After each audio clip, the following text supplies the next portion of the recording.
This video contains subject matter that may be offensive and disturbing to some people. If you are the type to require a warning throughout a video or show, let this message serve as your warning. This channel discusses the harsh reality of true crime. If this warning is not sufficient for you, consider a different genre and unsubscribe from my channel immediately.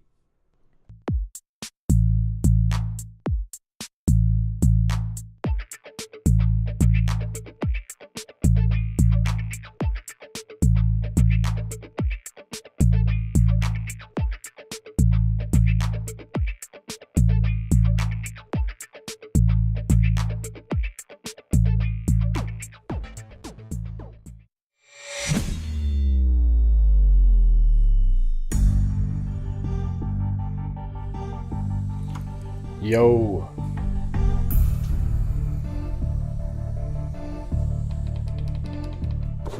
There it is. Looking for that audio there. How's it going, everybody? How's it going?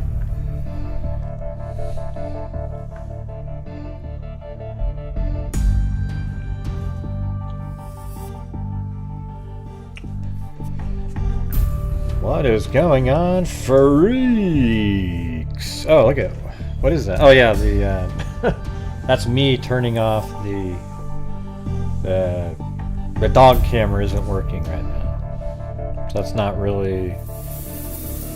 There's nobody there. There we go.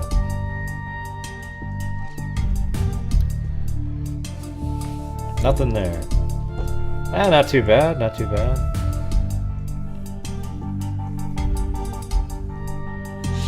Thought I'd get a stream in. Taking off in the morning, heading across country. We'll do some live streams on the way, but I've got to, you know, trying to have one last good night in here for before the trip, because it's going to be, you know, it'll be a pretty brutal month in here if we somehow can't keep it going during those 10 days. That's like a third of the month. So I made some day stream. I think it's going to be 3 days of the let's see, sex therapist murder case. Then after that it's going to be that 2021 Malvita Crutz. It's like a 4-day thing. It was just so many articles we were going over. It was a pretty crazy case there. And then I think a Missy Beavers surveillance thing. So those will be running during the daytime on what do you call it? The instant premiere, so you guys can still communicate and everything. Yeah, that one's from 1958. Yeah, it's a pretty weird one. So, anyways, I'm going to be taking off. So if you guys like to help support the channel tonight, get us some momentum going into the trip, that would be absolutely awesome. If not, it'll just be at the end of the month, not a very good one for the other stuff that we do. Cindy, I don't know why I've asked you to to communicate with me, and now you're asking me in here. Okay. Anyways, let's see.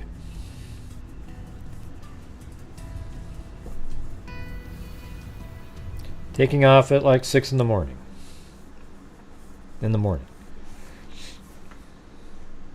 So, anyways, I thought what we'd do tonight was I'm gonna go,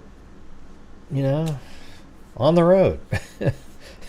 I don't know. Why don't you send me an email, Cindy? Maybe you're on the way somewhere. I'm actually going to be part of some of my something. I guess I can't really say yet. So thanks, K-Me, Cindy Lynn. All right. Yep. Should be fun. Gonna see Cairo out there, I think. I was trying to get a hold of him today, but he didn't answer his phone.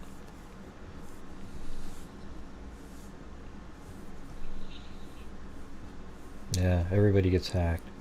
Hey, thanks, CR.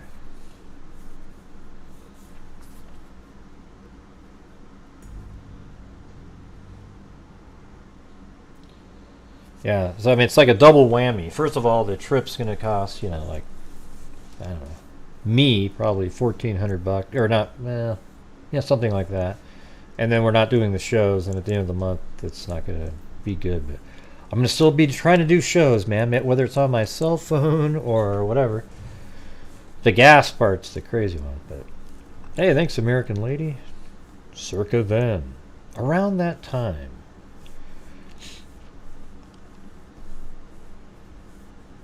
Now, how big is Melbourne? I mean, like, I lived there for a year. I don't remember where it takes 2 hours to get from one side to the other. As we were talking about. It must be way bigger than I remember.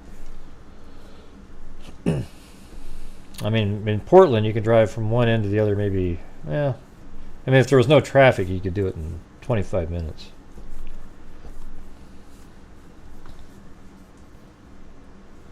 Thank you. All right, so it's been a pretty busy, I mean, stuff in the news. You have, I don't know if you guys saw Goncalves' dad. I mean, it seems like he's kind of right on the edge of breaking the silent, what do you call it, the gag order they have. He's out there saying things, talking about the case, and I just don't know. And then we got the crazy YouTubers again, talking about the ladder that was on the side of the house, everybody. Oh, law enforcement was so dumb. They didn't realize that possibly could have been something. They didn't know. Oh, and there's tunnels underneath the house, everybody. I mean, I actually said that as a joke the other day.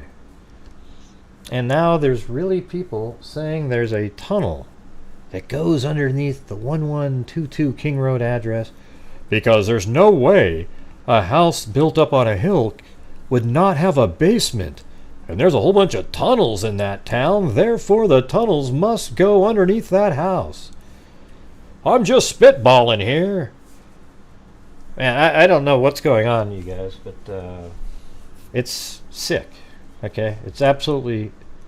Well, it's just my opinion. We can have our own opinions. We think... No, it's not. That isn't even your opinions, you guys. You guys are saying it because you want to get views, and it's sensationalistic and all that kind of stuff. And yet, there it is. Everybody watches it. Unbelievable. I know, it is. It almost feels like, that's what I was saying the other day. He listens to the ludicrous shit that I think that they would say, and then he goes and says the same thing. It's so stupid. Oh, God. Unbelievable. And then there's another guy out there. All his content is basically listening to other people and then doing full shows on it with a minor adjustment because he's so much smarter than everybody. That's the guy from, like, England or whatever the hell he's from. And it's just ridiculous stuff. I wish people knew that, but they don't. They just don't. It's sad. That's the saddest part, is that people watch and think that stuff's real. And then one part of it absolutely copied exactly what we've been saying for a long time on a portion of it, like that. Xana and Ethan heard the sound upstairs, and maybe that's what hey, somebody's here, and then he is already killing Madison and Kaylee. Then he comes down and he confronts them, and he goes in there. It's like the exact same story. Yeah. Pretty crazy.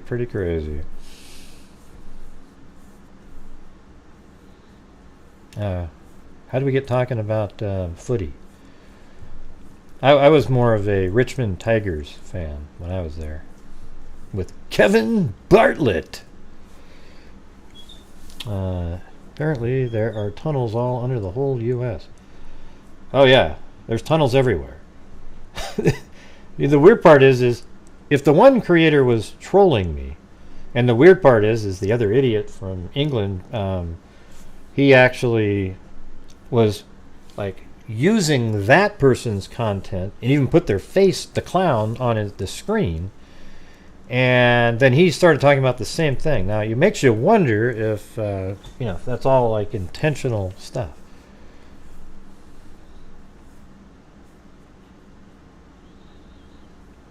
Hey, thanks. I'll let you guys know where I'm going. Maybe like if you're a Megazoid, I'll let you know. Also, I'll make a Megazoid community post. All right. Sorry you have cancer yourself, Tammy? Jeez. It sucks.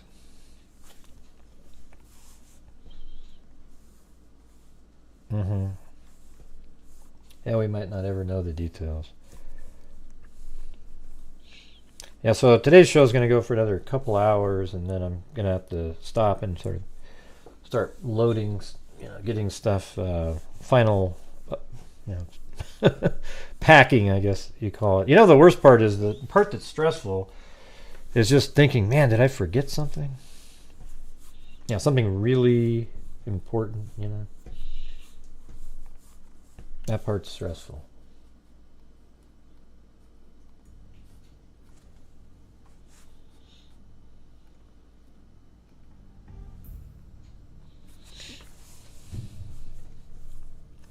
So what are you guys' thoughts on the Cavalcante case? How do you think we covered it here with the mapping and everything? Seems like we were pretty spot on the whole time when you're just following what they're telling you. Even sort of predicting how he was right on the edge and then broke through the line.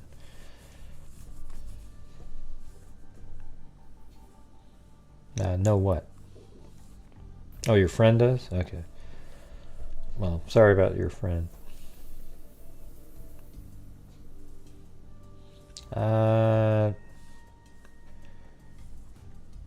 Jen H is still, she's hanging in there. She's,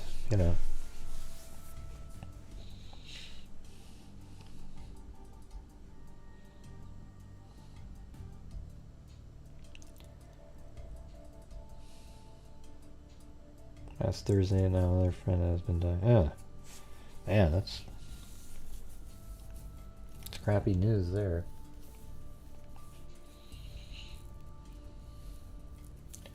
Thanks, Jane.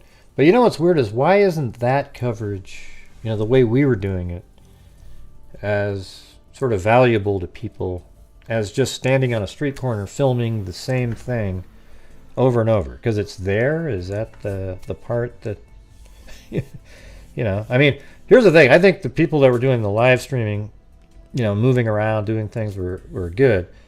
There were some people that just sat in one spot the whole time.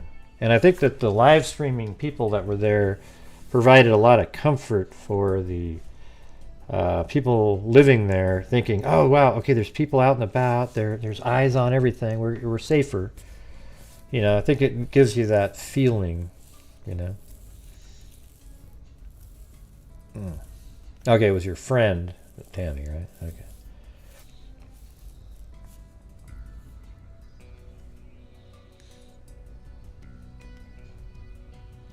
And my brother Andy, you know Andy, right?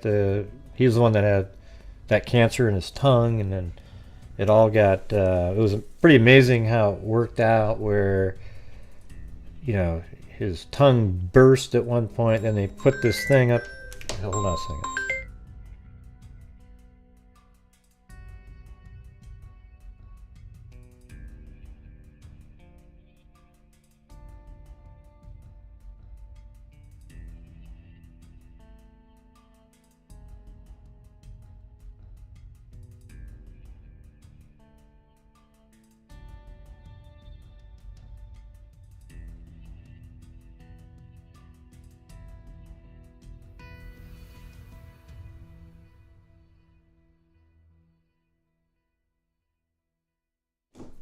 Yeah, that was Cairo. Finally, of course, right when I'm doing the live stream.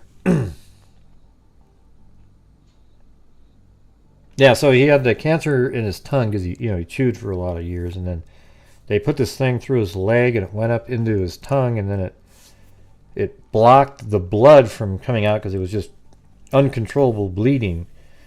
But it ended up, what was weird is then that stopping of the blood supply killed the tumor itself. And so prior to that, they were going to probably have to cut his tongue out, and he wouldn't have been able to talk again.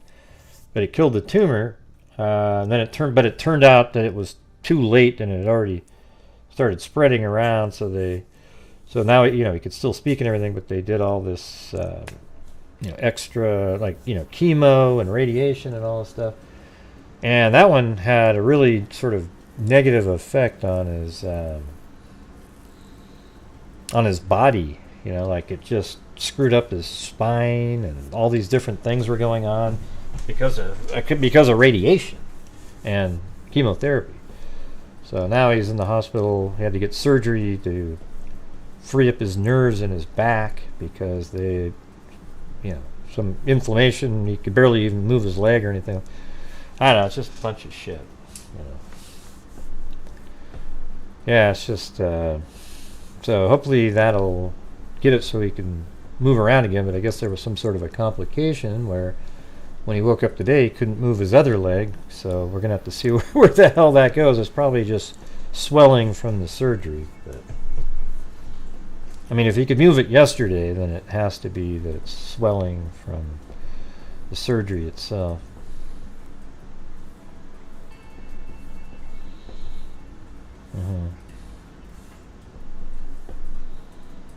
So, anyways, all right. So, what do you guys think about just in general, your overall thoughts of the Cavalcante? Just sort of that whole experience. I thought that was pretty weird. It was just such a strange situation. Yeah, that was this whole thing here. This is what we were doing here. A lot of these are guesses people made. Yeah, Cindy over here in the northwest quadrant, taking credit for him being found right here. Does that make any sense to anybody? But anyways, this is what we're doing that one night, just putting all the pins all around, and then a heat signature was found right here, so we focused in on that for 4 or 5 hours, and then went to sleep, and then 5 hours later, there it was. Yeah, you go, girl. Wow. So basically, when Cindy says something, do the exact opposite, and you'll be really close. Yoda the canine officer is a hero. Yeah, it was cool how it took it down.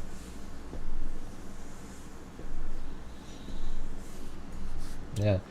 Basically, none of us were close at all because we didn't redo the test, right? But it was over here. That's where Zozo was, and Maria, and, outside of the. I guess you could say that was outside of this perimeter, but it's way up here.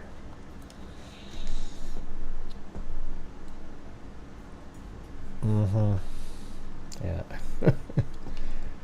Barely watched any of it until the last night, but watched with you guys, and it was interesting to watch and listen. Yeah, it's pretty cool.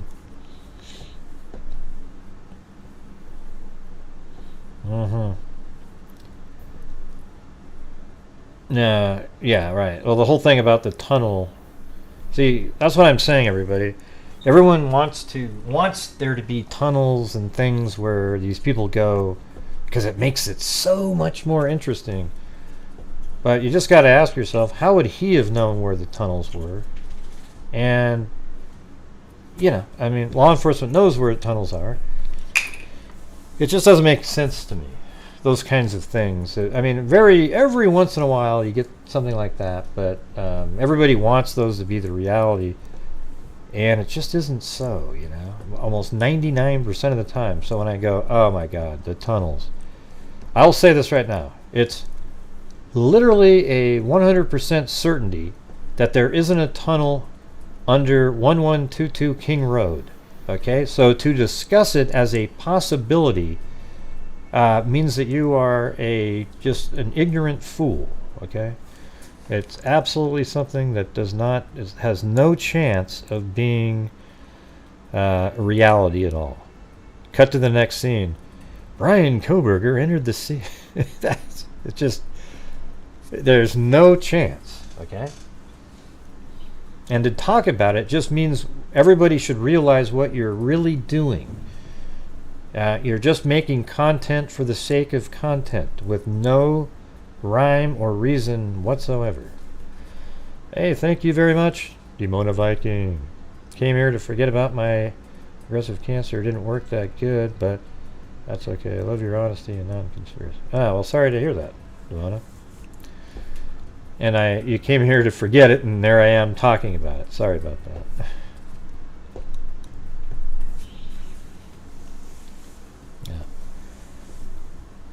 Yeah, who cares what Fox 29 mentions?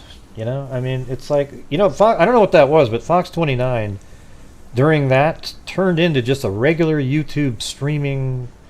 I don't know what the hell that was, man. It was weird. Some guy driving around cussing and just throwing out. It was very odd that a news channel, I think they thought, wow, this is really hip and new. Put somebody out there doing that. Yes, they said it. They also said at the press conference that there are tunnels. And I told you at the time that the only reason they said that was to make it seem like, wow, he had all kinds of places to go. I guess it's still, quote, possible that he might come forward and say, yeah, I was in one tunnel somewhere. But we haven't heard it yet. And it feels like that would have been something mentioned really quickly in the media if that was something that happened. Don't you?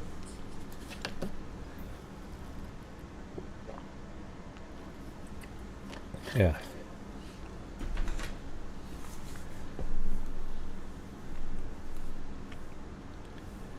He was like a 4-year-old scared to death he was going to get. What do you mean you fell out? I don't know what that means. Alia, I am just saying that where it started did not say they were right.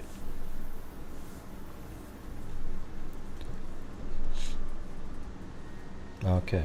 Yeah. Well, just type that in. And I don't think anybody in America other than you uses, I fell out laughing. Yeah. Never even seen that ever written or said in my life. Is that some cool hip term that the kids use in your school? Or? Yeah. If he was found in a tunnel, they definitely would have said it. Yeah.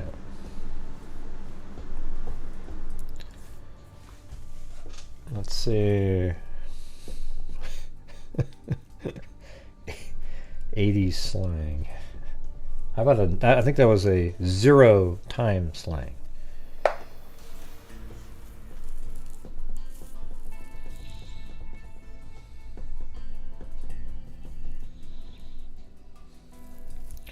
Yeah, she makes me cry, CR.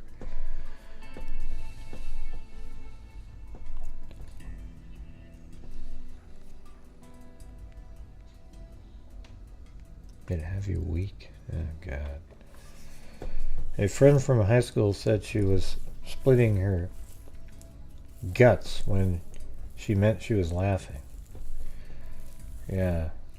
I've heard of like laughing my guts out or something like that. Yeah. Maybe it's something in the South. Yeah, who knows?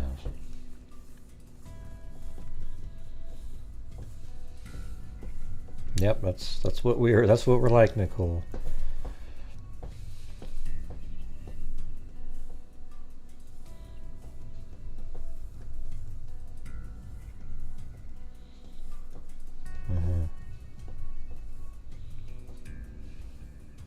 What do you mean over it later? How come you're what are you talking about, Ellie Cat? Nobody said you were stupid. The whole thing about the tunnels is just one of those things that's ludicrous, right? I mean, yeah, it's anything like that's possible, but is it really something that's even remotely likely at all? Anything? And the answer is no.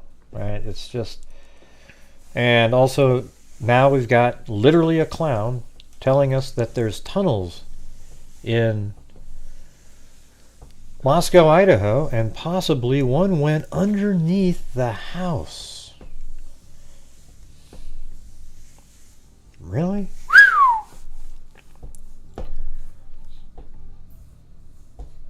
You know what I hate the most is how nobody challenges those people in the comment sections. Is there anybody out there that has any sort of moral compass at all that in the comments might say, wow, this sounds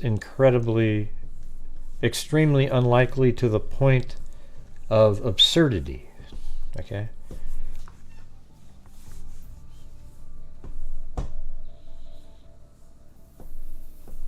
What hearing?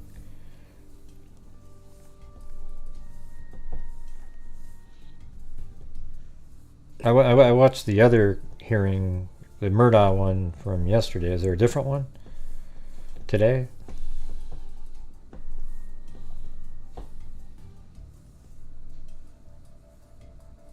What about Karen Reed? Or Red, or whatever the hell her name is. Hey, thanks, Gene Darcy.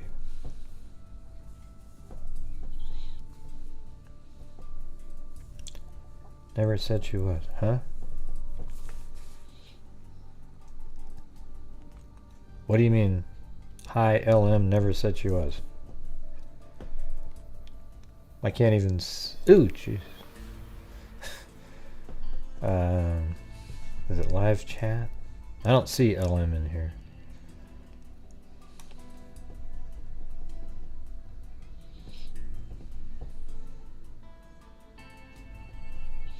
Yeah, I mean, I delete comments on mine that, you know, they ended up being unsupportive, but it's the way they're unsupportive. You know, if somebody just said, yeah, I don't agree with this. This is what I think. I might go, okay, and then it stays there. But if it, oh, there she is right there. But if somebody comes in and says, hey, dipshit, you had this and this and that, well, it's not going to last. You know, those don't stay up there. You know, and then what happens is if somebody goes, Gray, you're a pile of crap. That isn't true at all. And then I delete it. They go back to their friends and say, Gray deletes comments that don't agree with him. Yeah, okay. No, I leave the ones up that disagree as long as they're, you know, mildly polite about it. Okay?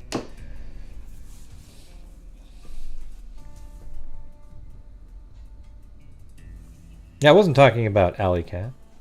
But when I said, I was talking about the clown. There's an actual YouTuber that's a clown who puts out a bunch of garbage. What are you guys talking about? I'm not sure what you're talking about.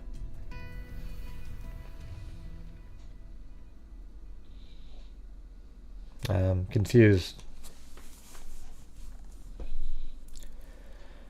Oh, God. Here we go, man. The chat's just so all over the place. I don't have any idea what anybody's saying.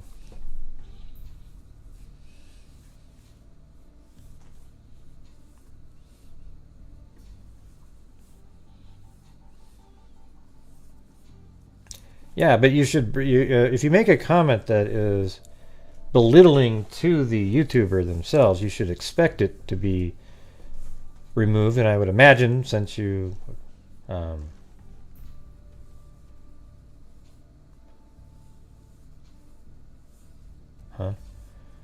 Oh, yeah. Well, I don't know where Alley Cat is, but Alley Cat, it sounded like she said later after she said that, as if somebody said something to her. I was just saying that the whole clown thing, I was telling you guys, it's just not very likely. I mean, not the clown, the tunnel thing is just not very likely at all. And so don't put any weight into it. It's just one of those things that people bring up. Oh, there's tunnels. Ooh, ooh, ooh, ooh. And then everybody gets really excited and everybody starts making video after the tunnel system breaking down, getting tunnel building experts on, what type of shovels they use, how they fortify the walls in there, what kind of things they use the tunnels for in the past, and how those things might be related to The fugitive on the run.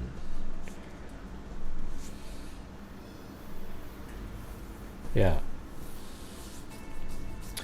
I think what I'm going to do in the future is make sarcastic debunking videos that are just me pretending to be like somebody else, okay? And they're just going to be these sarcastic, ridiculous, and just the most sensationalistic thumbnails you've ever seen, man. It is going to be... I think I'm going to do this. It's going to be like something Tuesdays or some shit, man. Don't you think that'd be hilarious, though? Just come on there every once in a while, wear like a stocking on my face with a couple spiders dragging down my eyes, and just be like, yeah! Yeah. Yeah, yeah. Yeah. Anyways, don't you think it'd be pretty funny, Cindy? Don't you think? A little bit? Just a little bit? Like, I would just be sarcastic. I get on there and go, let's see.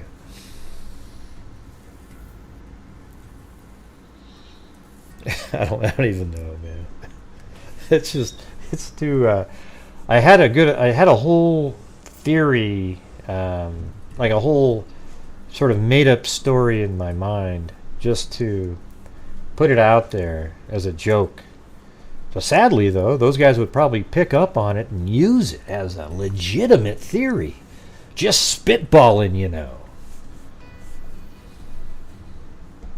I used to have that. You see, the thing is that they're even copying me on that one, too. So watch this one. Hold on a second. Where is this thing?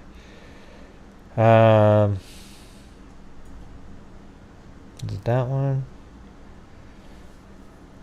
Or is it paranormal? Yeah, look at it. I used to have this scene with smoke billowing around, and I'd be in the scene behind it with a green screen. See? I used to have that. Yeah, well, here's one right here. There it is. This is from those videos. Isn't that weird? Yeah. So you want to tell me that somebody isn't? Yeah. This is hilarious, right? I actually have... You guys will remember this, right? I'm trying to figure out how this camera got in here, though. That's pretty good. Yeah. So I had the smoke in here. That's pretty cool. Yeah, that's right. The smoke is green screen, so you can see behind it. But anyways, you guys, if you guys could please consider helping support the channel as we head off onto this journey. I'll try to do, streams from the hotel or maybe on my phone and whatnot during it. But be good to get a good start on the way out. Oh yeah, I'm going to make it so that the videos are so ludicrous. And if anybody's in there going, I've never thought of that, and they're serious, I'm going to block them. It's going to get to that level. Yeah. Yeah, where there's smoke, there's fire.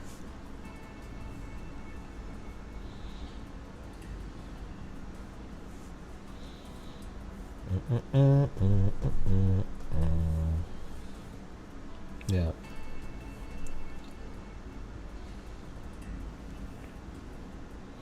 What was it? You could start off. Let me just come up with something. Yeah, I mean, so the thing is, the house of 1122 King Road, you see how it's raised in the back? What's below the part that's raised? I think that is where a tunnel system is, everybody. Now, I'm not sure, but is it possible that they built like a hole for a toboggan to go through in the back, and that was Kohberger's escape route? He literally got into the toboggan and then zoomed through the tunnels, and then had one of his other friends at the end let him out and then drove him back to his car. I mean, it's possible, right? You can't deny that. Yeah, she was on duty Ron. Yeah. Unfortunately. Let's see. Secret tunnels the Germans made in 1938.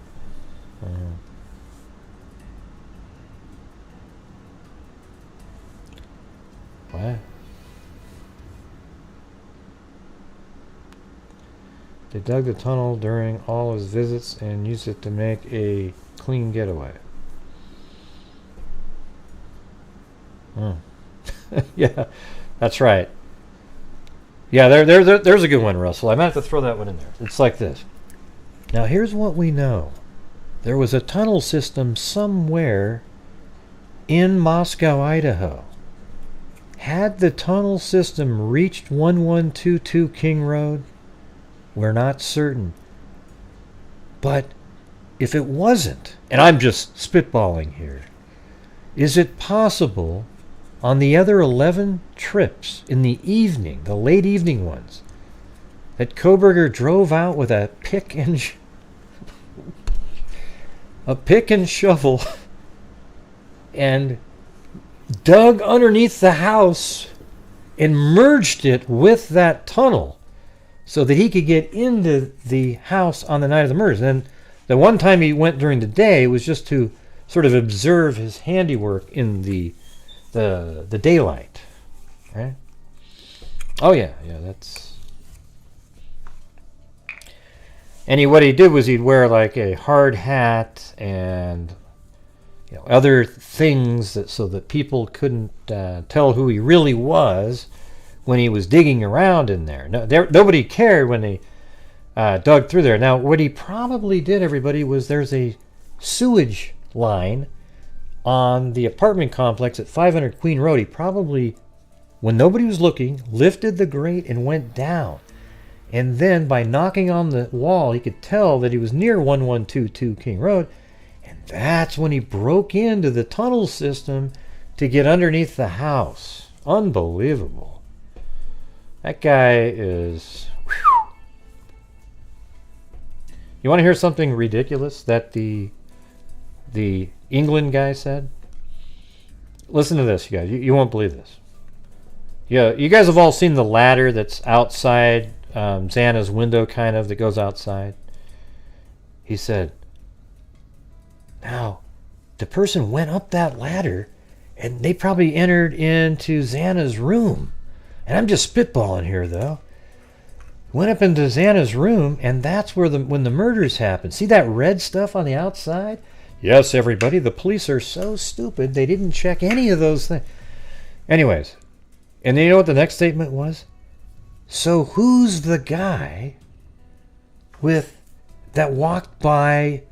So if that person exited the house through the window, then who's the person that walked by Dylan? Jesus. You just ruined your own argument, right? Because the guy that walked by Dylan went out the kitchen. There wasn't another person. I mean, do you understand? I mean, I wish people realize how absolutely ludicrous this is that we're seeing. Yeah.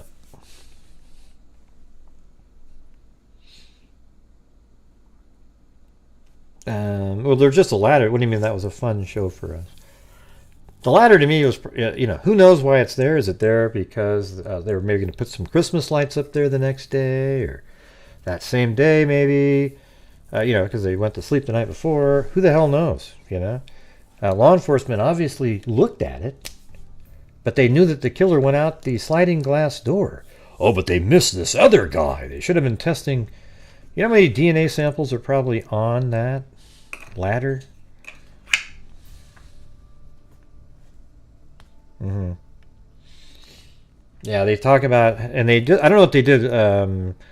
So one of the shows showed that it looked more red, and the other one it looked black, but that person's a fan of the other person, so said, yeah, it does look red there, look. And it didn't look red at all, because it isn't.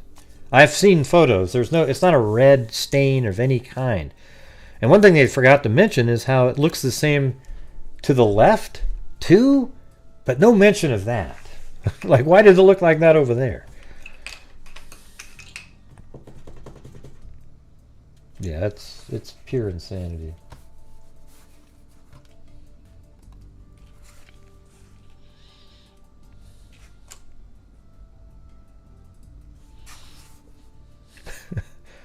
Yeah.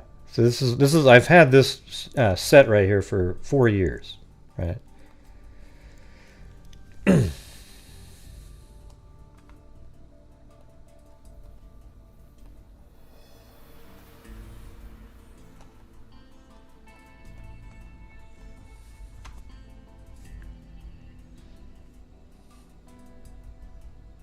I don't know, man. But man, you guys, thought there'd be a little bit more of a sort of help me get going on this trip tonight, because this is, I'm not going to be able to do shows like my normal shows for like 9 or 10 days. But I guess it just is what it is. I can't make things happen. Every day he has a new theory. Yeah, and what he does is, this guy from England, he doesn't have his own brain to come up with actual compelling thoughts. What he does is he takes everybody else's idea and then pretends that he is adding on to it because they missed something. Oh, give me a break. Jesus. Man, it's so ridiculous. Never has his own pure thought of something at all. It's just him watching somebody and then making a video on critiquing that person and then adding in what he thinks it is. Thank you, K-Me and CR.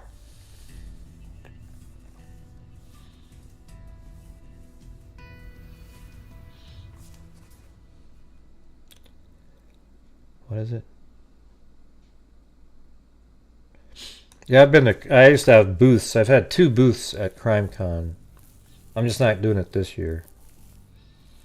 Yeah, I'm not going to CrimeCon. I think CrimeCon should never be in a touristy area. It shouldn't be in Las Vegas. It shouldn't be in New Orleans. It shouldn't be in, in Florida down there at Disney World or whatever the hell it is. CrimeCon should be in Nebraska. And everybody's there just to do true crime. Okay? That is it. Right? I think it'd be amazing. You just go to this place and everybody is hanging out in the similar place and talking and getting to know each other instead of, hey, you want to go down to the... It's ridiculous. Okay? Thank you, Jason Smith. Thanks for keeping me entertained throughout the runaway fugitive Brazilian spider monkey debacle. Okinawa. Where is it? Just for you, Jason. Yeah, that guy's a pile of crap, 39, just letting you know.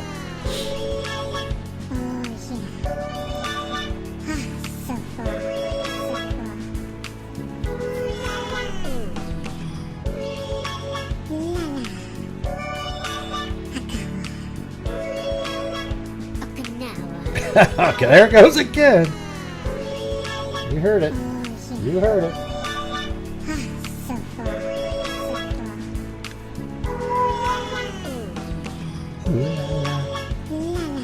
Thank you, Cindy Leon.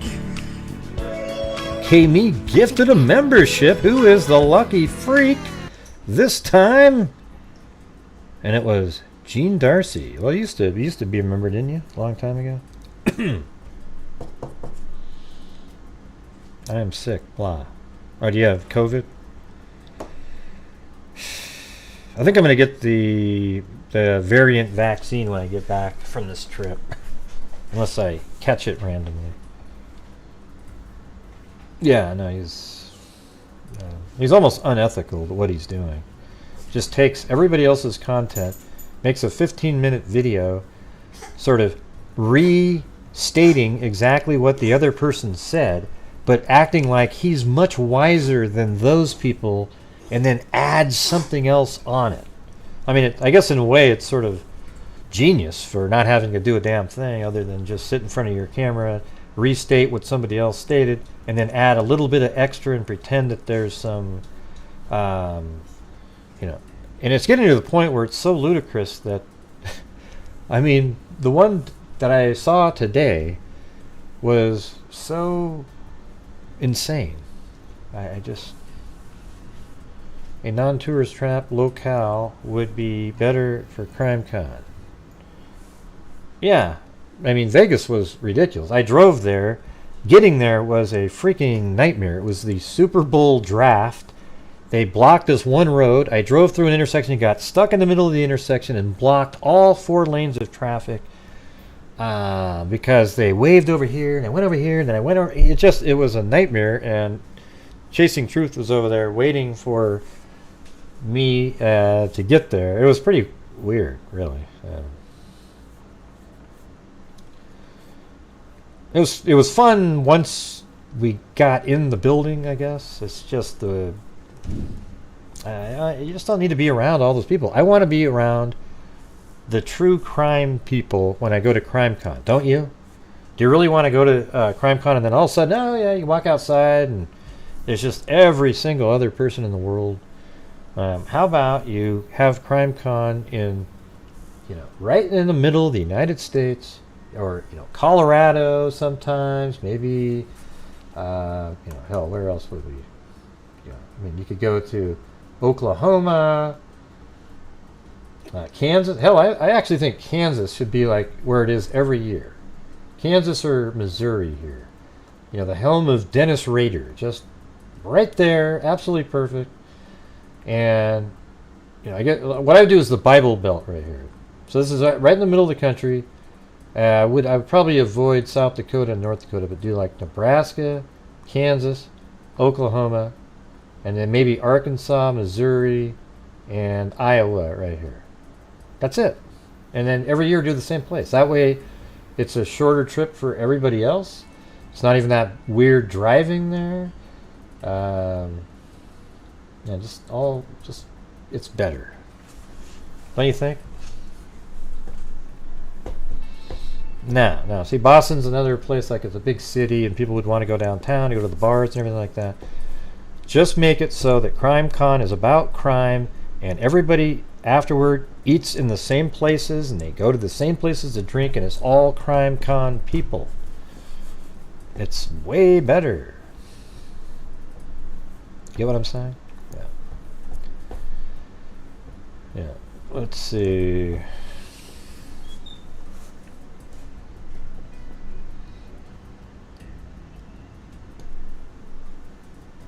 Yes, go hang with Mrs. I'm good. Glad the week is over.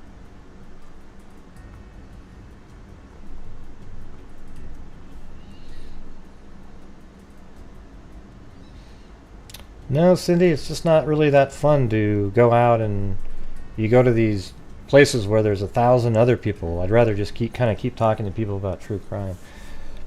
You might be a lunatic, though. I'm not really sure. I'll have to look into it. Safe travels, great. Hey, thanks. I almost went this year. Earlier in the year, but you can't bring anything with you when you're driving 3,000 miles. Flying 3,500 miles, you can't really bring anything. It's too much stuff.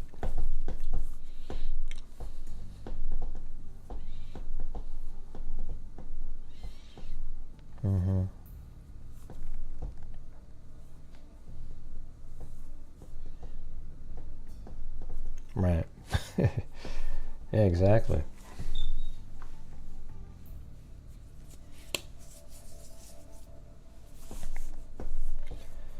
Don't run into another weirdo, though. Yeah, doesn't that suck? The one time I go do a on-location... Well, I've done it before, but, it was on a bigger area, not bothering a soul, and somebody jumps out of an apartment building, like a trapdoor spider.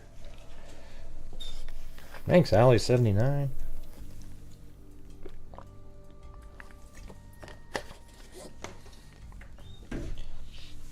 Mona L said, I just plain hate people in general.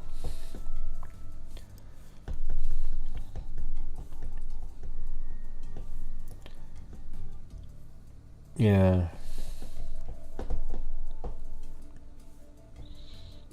Put me in a padded room. I'll be just fine.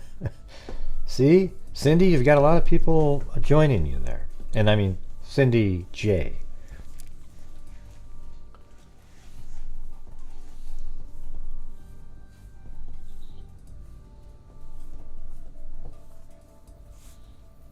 Yeah, and he followed in the truck. That was pretty weird. I was like, ugh! I had the same response that I had that one time when we had the loud noise. I mean, you're not expecting anything.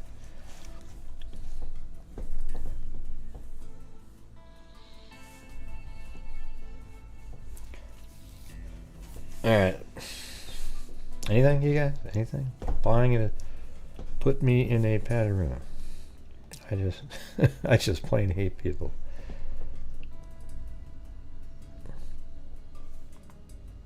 I live in Michigan too.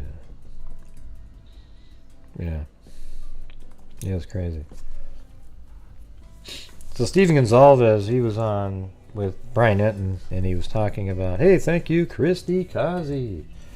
He was saying, I mean, basically he's,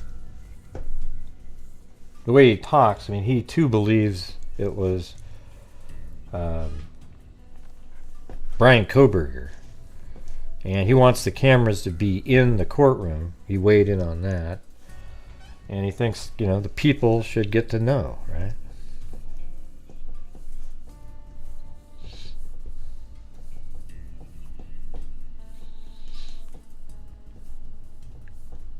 Yeah, I think, so who are all the freaks in here that are going to CrimeCon? I think Plato and Emily Flotilla are going, aren't they? I thought. I don't know. Can't remember now.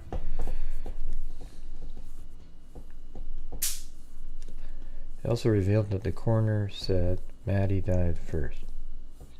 Yeah, that was early on, though, wasn't it? No, he said that the other day in that article, yeah.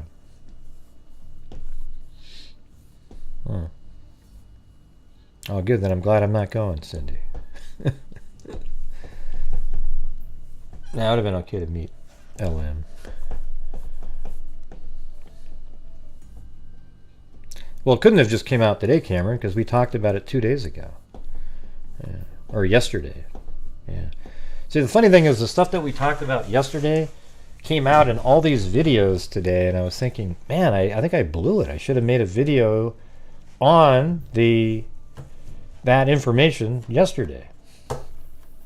Yeah, it was in the Daily Mail article where he said that he came in and he attacked Madison first, and then Kaylee was trapped between the wall and Madison. Remember? That was yesterday.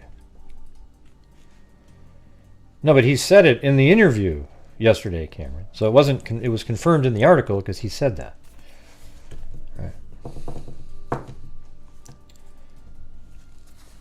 Or what do you mean? I don't know what the difference would be. Because he's the quote in the article.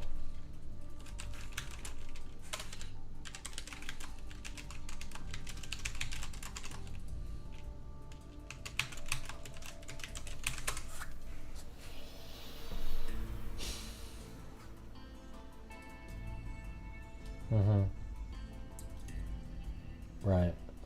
Well, where is the part that says that today?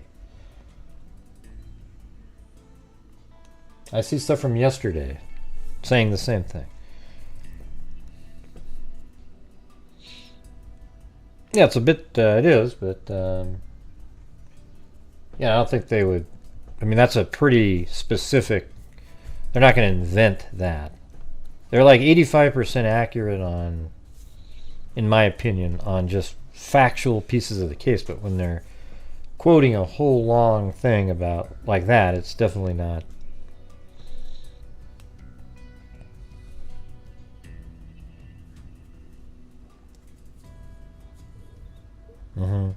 Yeah, I can't play CBS Morning News. I just hope people would treat the surviving friends with respect if cameras are allowed and they testify. Yeah. I mean, why can't we see Dylan Mortensen testify? You know, what's wrong with that? I mean, it's just strange to me. The people I'm nervous about are the clown and the British guy. Those kind of people, they're the ones that when somebody like Dylan Morton would say something, those are the people that the judge was referring to when he was talking about people on social media. They're talking about them because they're crazy people who put out stuff and interpret things intentionally in a one-sided way to make them look bad. You know, like if Dylan Mortensen went up there, they would just twist what she said and go, "Ooh, look at the way she looked." You know how it would go. Wow, Eugenie, thank you so much. Boom.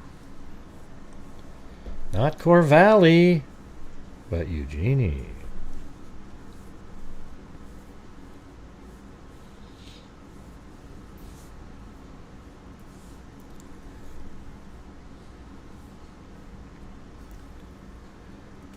Thank you. I'm not sure I even have the thing on, is it? Oh, there it is. Maybe I caught it just in time. I don't know. Well, it should have went. Yeah.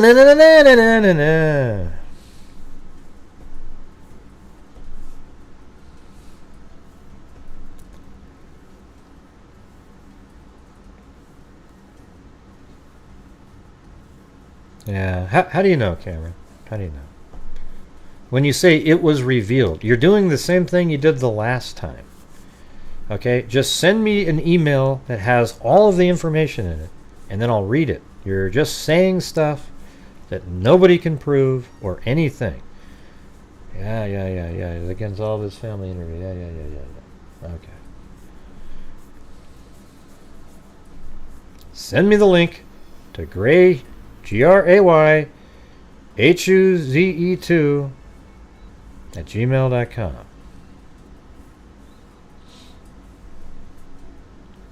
I wonder when they did the interview for the CBS documentary, was that prior to the gag order?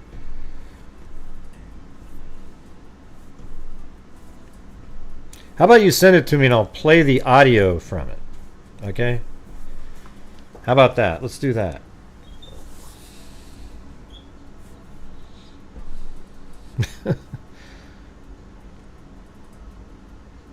OJ trial? Who? Yeah, I think this is way bigger than the OJ one was. I mean, well, no, I think nationally it was bigger, the OJ one. This one's still kind of a true crime, niche-y sort of, but there's so many people into true crime now that it's huge, you know. So, I mean, the weird part is everybody knows on this channel, the Cheryl Coker case. If that case, that was about 4 years ago, I think. And if it was today, it would be so much bigger because it had all the elements that everybody likes. It had a mystery. There was a car parked. Where did she go? Where did she go? Then there was surveillance footage of a man in all black leaving the vehicle. Then there was the neighbors saying they saw a man in all black coming back into the Coker neighborhood, but he was blocking his face. And then there's a surveillance footage at a school right behind the Coker's house showing the guy in all black going back to the Coker's house. And guess what? Bill Coker said he was home during the entire time. Yeah, so 2018. So look how old that is. That's 5 years old, that case. And that was sort of before the sort of true crime.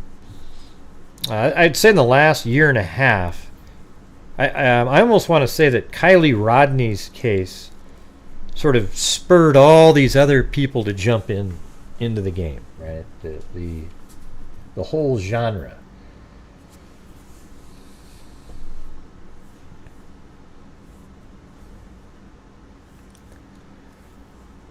Yeah, and that's with Chris Watts. So it was like maybe like Chris Watts. I'm trying to figure out. There's these weird moments where it picked up big time. So I think Chris Watts. I'll say it was the Chris Watts case. That was the one that really, all these people showed up. Ooh, even though it was solved in like 2 minutes. It was weird.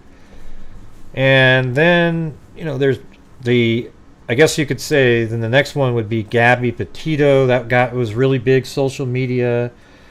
Gabby Petito, and then another really big one was Kylie Rodney, and then Gannon Stauch was in there.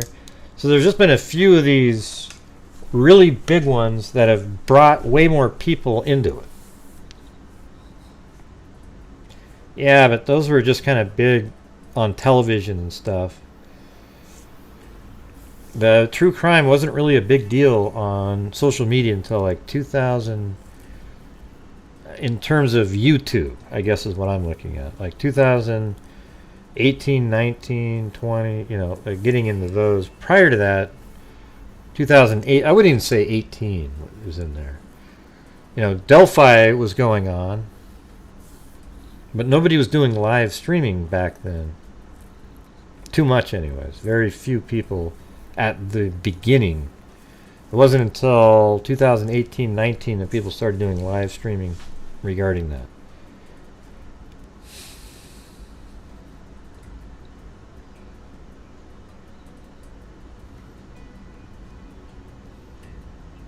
Well, Casey Anthony was way, but what year was that? 2015 or something?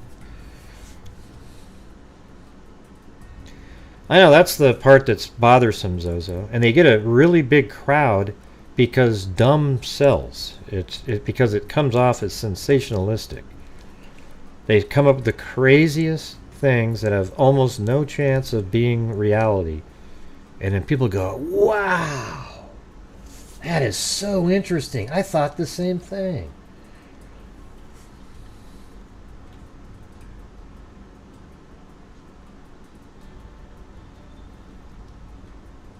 Hey, thank you so much, Holly, on there for the PayPal.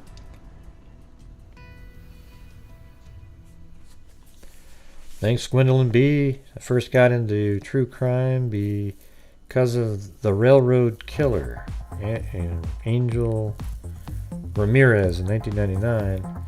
And then Maura Murray. Yeah, so that was more like a podcast type of thing. I first got into true crime because of The Railroad Killer, Angel Ramirez in 1999. And then Maura Murray really took off for me in 2004. Yeah, like I used to watch true crime, like Bill Curtis on A&E. Remember him? So that's what my exposure was. My first internet exposure was Jodi Arias in 2000 and what was it, 12 or 13 when the trial started. That was it. That was so that's 10 years ago at this point.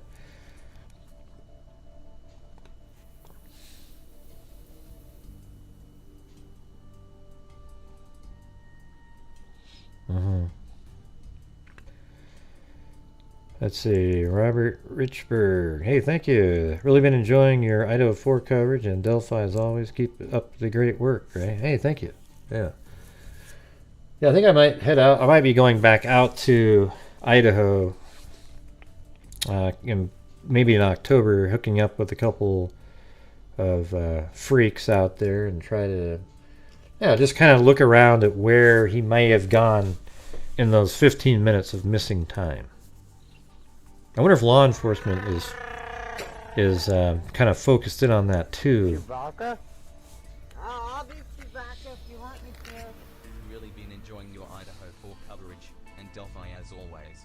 Keep up the great work. Great.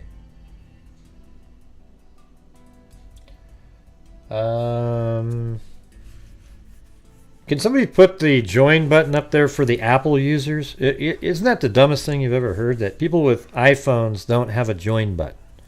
What? Why not? What made that something that, that's why I don't like Apple products. They just, there's all these little weird things that they don't have.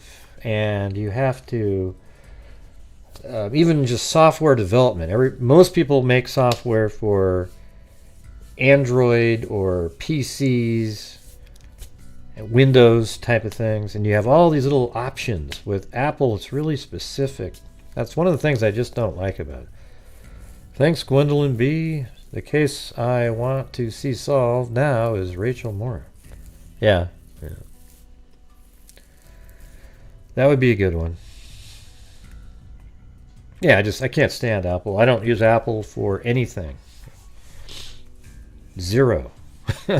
I heard they're pretty good phones. I mean, there might be a point where I switch over to that, but what for? The case I want to see solved now is Rachel Moore. Yeah, Juan Martinez was, while entertaining, was terrible in that trial. Okay. Absolutely unethical wacko. And, not to say that the case wasn't decided correctly. I mean, it absolutely was first-degree murder on Jodi Arias' part. But it was do the ends justify the means all the time? Yeah, it's shitty. I literally think if somebody gave a damn, they could prove conspiracy with, that's just my opinion, with Juan Martinez, Flores, and Horn, the medical examiner, on the sequencing change. And we went over that when we did the replay of the trial not too long ago.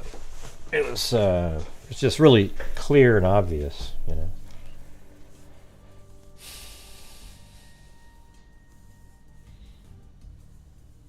Yeah, you might like the way he went after, but he was unethical in what he was saying in the crucial sequencing portion. Well, thanks, Mama. 457 Rose.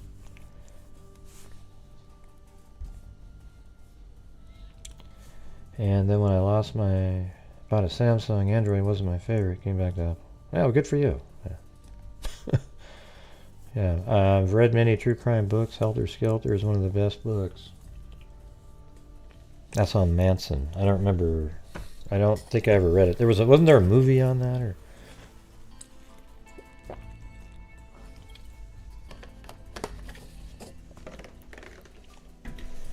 Alan McMahon said, your coverage on the Idaho 4 has been the best, bar none.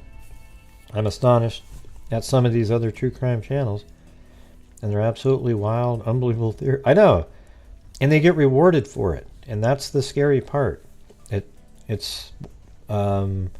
actually makes me nervous about the true crime genre in general being taken seriously and then being demonetized just in general, because it's becoming no better than spirit box reading or psychics. Okay, it's no better than that in general on the live streamers. Just these crazy, and the people that make video, just weird, nonsensical theories, one after another. Every show, it's some other crazy way. It's wild. And what I'm saying is there's few people, I would say John Lorden's one of them. I'm going to say myself, that literally try to take true crime seriously the right way and use factual pieces of information to come up with something. And now it's really boring to a lot of people because it's not sensationalistic. But people that are smart, it's not boring. They actually watch and go, oh man, wow, that nails him. Look at that, look at that, look at that. But it doesn't have all the little bells and whistles that the wacko general fan of true crime wants. Okay, everything is a conspiracy. Everything needs to be extra,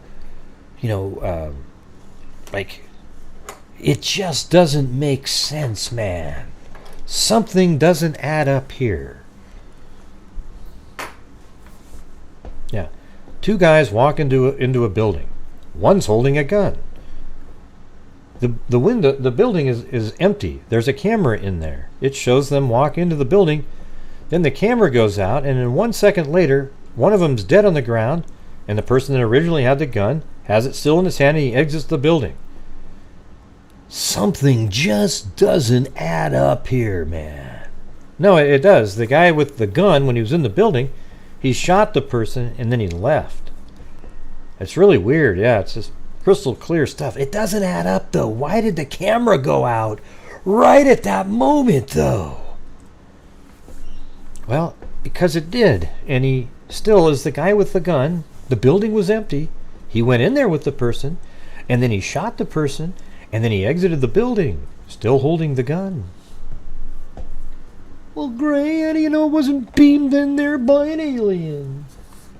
I don't know. You got me there. You got me there. Yeah, I just said that, Cindy. Yeah.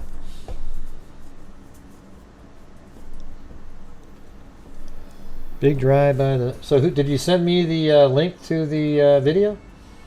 I don't see it. Where is it, Cameron? I was going to play the audio from it.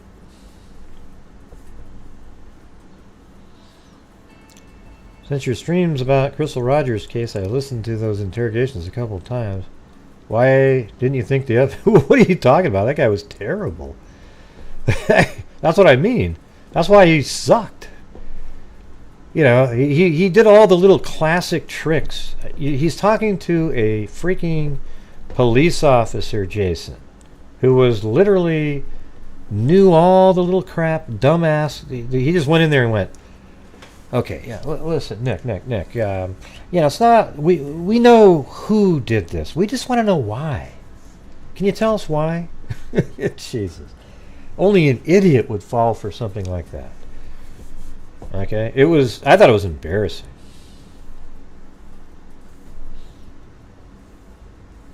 Yeah. Oh, and by the way, in here, you guys, if there's trolls in the chat, let the moderators handle it. I don't need the rest of you to go, ooh, that's a troll, that's a troll.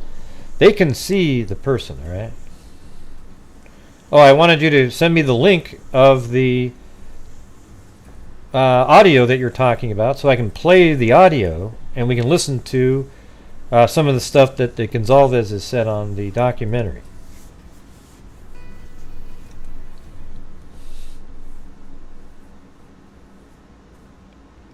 He could have tried, I don't know what else he could have tried to do, but it was just so cliche and just wasn't going to work. I thought he was terrible. He was just god-awful. I guess what I'm really saying is Nick in that situation just totally dominated that whole thing. Yeah, I didn't check Messenger. Yeah, I don't get to read everybody's comment over and over again. Let's see. Is this from 48 Hours? A judge is deciding whether or that man trial. His family 48 hours. Journey for the families of Kaylee Goncalves, Maddie Mogen, Xana Kernodle, and I like this guy's voice. Ethan Chapin. The 4 University of Idaho, 13th, 2022. Do you ever dream of your sister? Yeah, I've had some dreams of her. Just gives me some peace knowing that I know she's okay. Xana Kernodle's sister Jasmine and father... Remember the idiots going after Xana Kernodle's sister somehow? It was just, what? In Xana's murder. This happened, you know? What do? You can't do a damn thing. Everybody's going to work and you look out the window and there's kids running down the street laughing and you're just like, how can you be out there playing? My daughter's dead. On the night of the murder... That is exactly how people feel. When it's somebody really close to you that dies, and you see people playing and laughing when you go to a bar or something. Let's say you're out at a mall, you know, somebody just dies, and 2 days later you're walking around and somebody's laughing about something. You almost want to say, how dare you? What in the hell could be funny at all? Because you feel so horrible and you just can't understand why anybody else feels good at all, right? Christy and Steve Goncalves' daughter Kaylee was in the same bed as her childhood friend Maddie Mogen. The Goncalves as her child was in the same and Steve Goncalves' daughter Kaylee was in the same bed as her childhood friend Maddie Mogen. The Goncalves say coroner Kathy Mabbitt told them before a gag order The killer attacked Maddie first, then moved on to Kaylee. There's evidence to show that she awakened and tried to get out of that situation. They say she cried out. So I bet you this stuff was filmed before the gag order, because he looks totally different, Steve does. And her wounds show she fought for her life. The way the bed was set up. So he knew that this was coming out. And you know what? I think he could actually talk about that. Because he gave these interviews before the gag order. So I feel like even if he's interviewing for Daily Mail, then he can refer to something that's already outside of the gag order, right? Is what She was trapped. She was trapped. Xana also fought back. According to her father, she had severe defensive wounds. She went down fighting. I believe so. It's upsetting to think about. She was always a very strong person. A judge has entered a plea of not guilty on Brian Kohberger's behalf, but he Yeah, I mean, that's basically all the stuff that was in that article yesterday. is not the person the families want us to remember. He's not important other than what Thanks, he did Jess and being held Ginny. accountable. Have a safe trip. Hope you have a good time. You need a break. Yep. Try to do some phone streaming. I might set up when I get to where I'm going on the 20th and see how that goes. But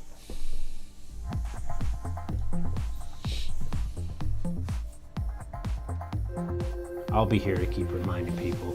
yeah, so that's basically exactly the same thing. Ray, I hope you have a good time. You need a break. Sending love, part, and life got a head out. Yeah, I must have missed that part. Didn't see it in there. Door.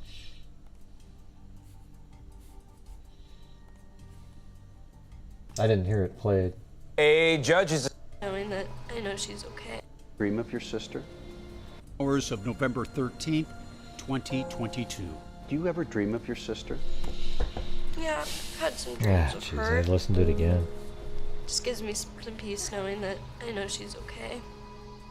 Xana Kernodle's sister Jasmine. No, I and can't Father show the video. Jeffrey Why do you need are the video? speaking Just out listen for to the it. first time since Xana's murder. Come on, This you don't happened, need the you know? video. What do? You can't do a damn thing. Just people. Everybody's going to work and you look out the window and there's kids running down the street laughing and you're just like, how can you be out there playing? My daughter's dead. Right. On the night of the murders, Christy and Steve Goncalves' daughter Kaylee was in the same bed as her childhood friend, Maddie Mogen. The Goncalveses say coroner Kathy Mabbitt told them before a gag order Where's the screaming killer part? attacked Maddie first, then moved on to Kaylee. There's evidence to show that she awakened and tried to get out of that situation.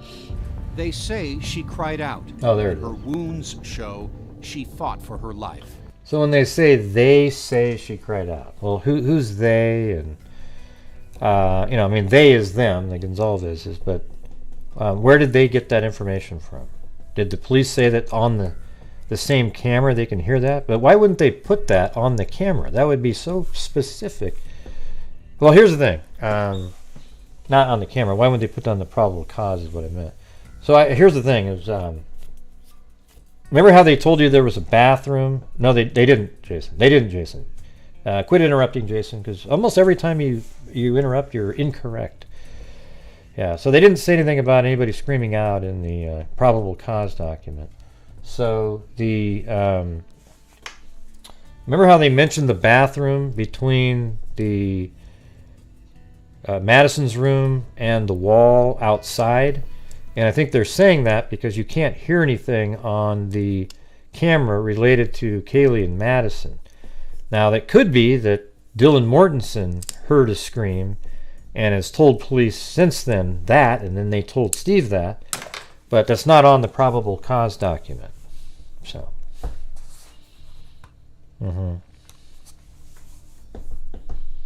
Yeah, I'm sure Dylan has a lot more information that wasn't on there.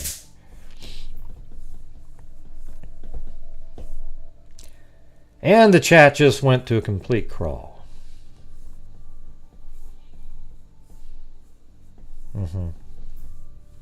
Okay, Jason. All right, Jason. Always something.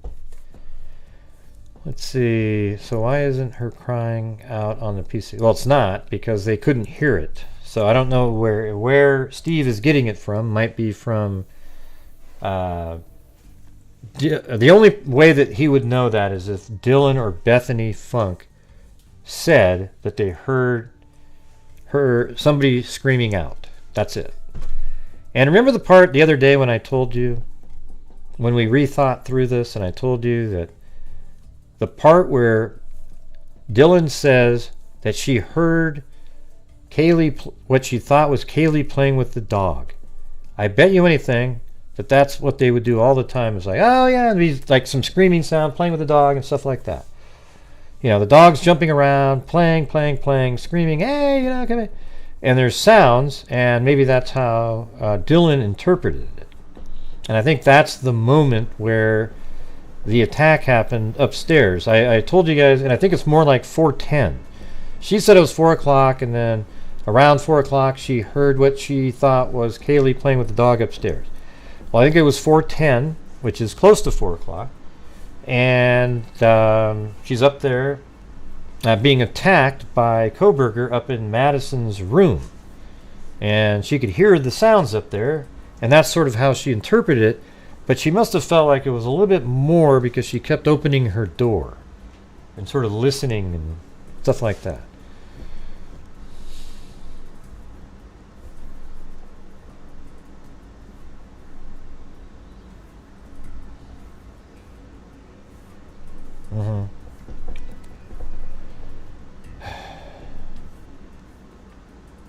Yeah, it doesn't matter. Alright, that's what I meant. What? I don't even know what you guys are talking about. All of you guys, like Cindy, Jason, Kelly, everybody talking about this. Who cares about that stuff? Like, who said what about... I mean, let's just move on and pay attention to what we're talking about. It's more important, right? It's weird. So anyways, I think that's exactly what Dylan's hearing is the attack on Madison and Kaylee up in the room. And then that sound up in the room, as I've said many, many times, but now it's been repeated on these really sleuthy channels, that at that point, that's when it woke up Xana, or it didn't wake him up, but Xana heard something. And I think she's the one, and so does the probable cause document. She's the one that says, hey, somebody's here. I think somebody's here. And after saying that, Kohberger likely heard that sound. So to me, it almost makes it seem like the murder started even later. Like he could have been up in there like at 4:13 or something, or was in the room for a little bit of time prior. Who knows, right? And then she says she hears something, and remember TikTok up until, what was it, 4:13 or something, 4:12, 4:13.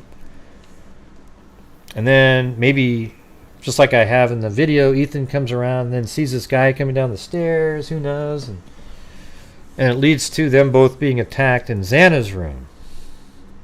You still, the part about I'm here to help you, you know, the clowns out there don't seem to be able to explain that part in a rational way. The only thing that really makes sense with the I'm here to help you, thank you, Lisa Valenzuela. If you're saying that to somebody, that means they're already injured, right? So that would mean that you came back a second time, because if you're the one that just stabbed them and say, hey, I'm here to help you, that doesn't really make any sense. Nobody would do that. So it would be like somebody else. I mean, it could be this. How about this one? What about this one for an example? Have a good trip. I don't know what I'm going to do at night. What shows? I don't know which one you're talking about, Zozo. No, I might. Well, I might still try to stream on my phone or something. Now I don't even remember what the hell I was saying. God damn, what was it? Oh, God, it was a good point. Oh yeah. So the thing is, what about if Ethan was attacked and he stumbles into the room and he's like dying, and then Kohberger comes in and says, hey, no, I'm here to help you, to kind of confuse Xana for a second, and then attacks her. That actually makes a hell of a lot of sense. So he attacks Ethan in the hall. He stumbles into the room, and then Xana's in there going, wow, what's going on? And he goes, hey, no, I'm here to help you. I'm here to help you. And then, boom, he goes in there and attacks her really quick. So you've either got that, or he came back and attacked after there was whimpering and crying. But we don't know the exact timing of those comments.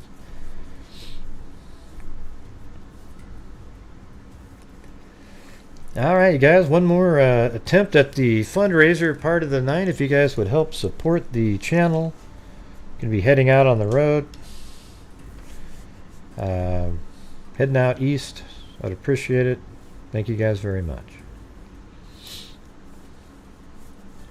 Let's see.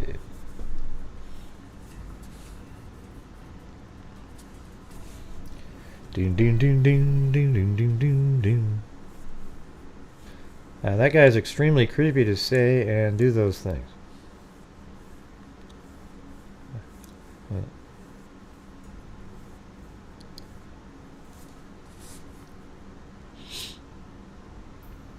Yeah, thanks Cameron for getting me that.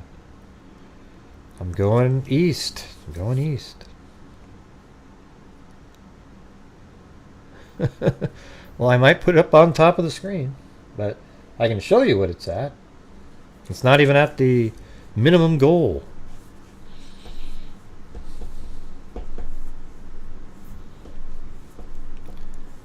I wouldn't run away. What does that mean? I'll put for the Megazoids. I'll make a maybe I'll do a live stream while I'm driving, and I'll let you guys know. Okay. Yeah, that's right. I'm going to Boston for the Boston Strangler. Yeah. Ding, ding, ding, ding, ding.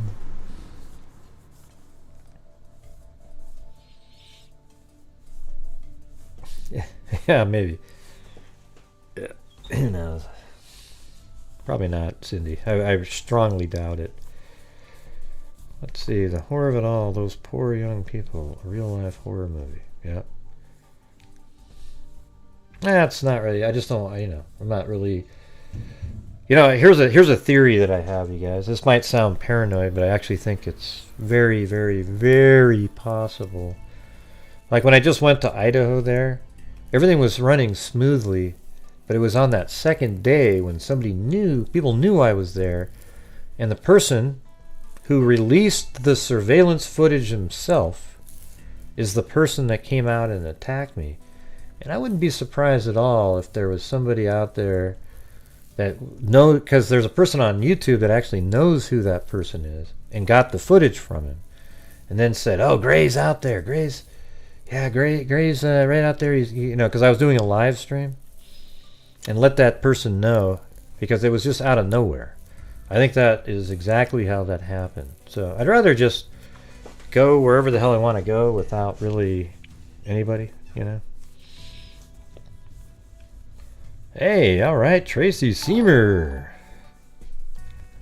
And then for at least a month, right? Yeah. I think it is true. It doesn't even seem wild to me. It sounds like exactly the shit these trolls do. The funny thing is when that JLR guy was out there, he got apparently somebody attacked him. But man, they sure as hell didn't make fun of that. Yeah, crazy people everywhere. That guy actually got put in jail on that one, I guess. Well, that's what I was told by KK. I don't know if that's true or not.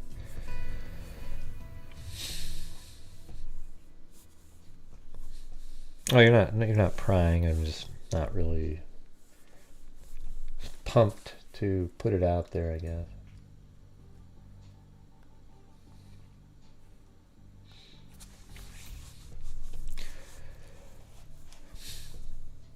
So we're about an hour and 30 minutes in. You didn't see anyone make fun of you? What do you mean? What does that even mean, Cindy?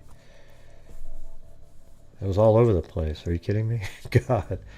You guys are...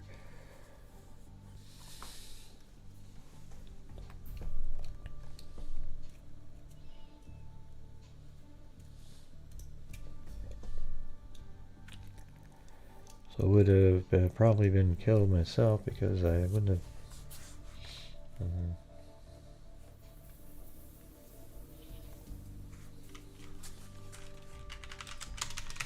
Yeah, it's all over the place.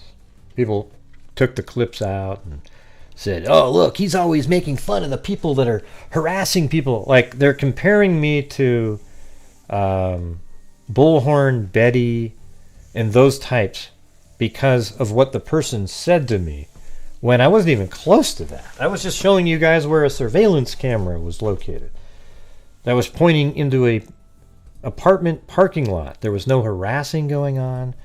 There was nothing, but the trolls make it seem like that to people. That's what their whole goal is. They leave out the context, all that kind of stuff, and that's how their brains work. They don't want to think critically, or they don't want to be honest. They don't want to be truth tellers. They want to sell a story to other people that also hate at the same time.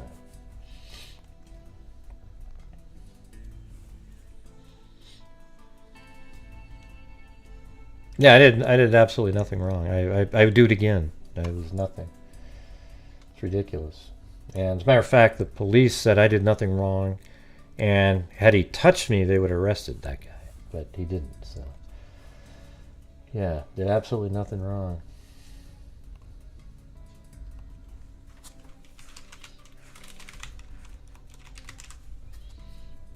Alright, here's what I'll put in here. We are at...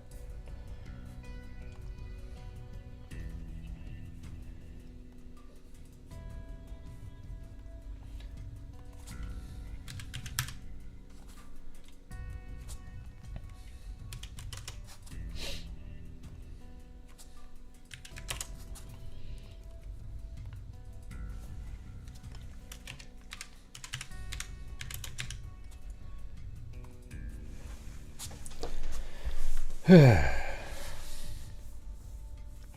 want you to do. That's dumb. Yeah, they thought I should have fought the person or something. I mean, I don't know what else I'm supposed to do. I guess in Australia they just start punching, but over here, you're 400 miles away. You don't know if the guy's got a knife in his back pocket or something. And I don't know anything about anything. I'm just there to show, finally go to the crime scene. And the only thing that, to me, that was different than what I already had pictured in my mind is how close everything is together and how hilly it is just right there. Other than that, it was really easy to know exactly where I was when I got there. It's not easy just to drive down all the roads to get to the spot, but once you're there, it's pretty simple.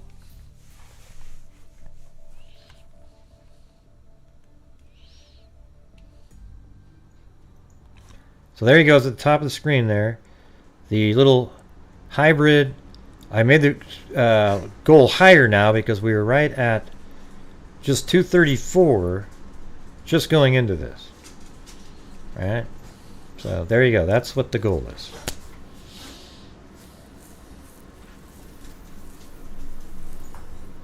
Let's see.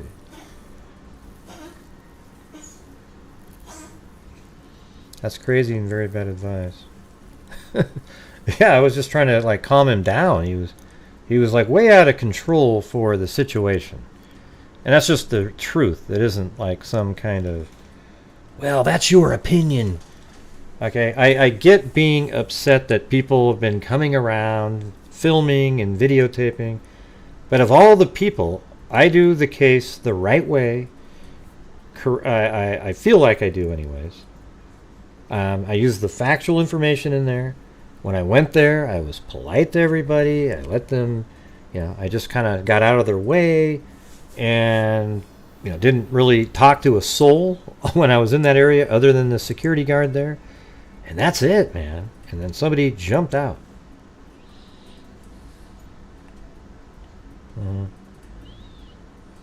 Yeah, it was a little freaky, especially when he was following.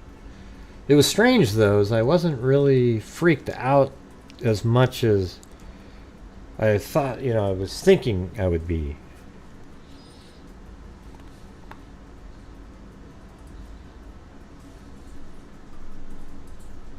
Yeah, he was a weirdo, too. He looked a little bit like Gollum from Lord of the Rings.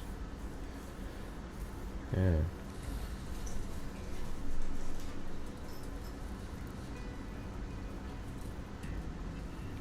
My precious.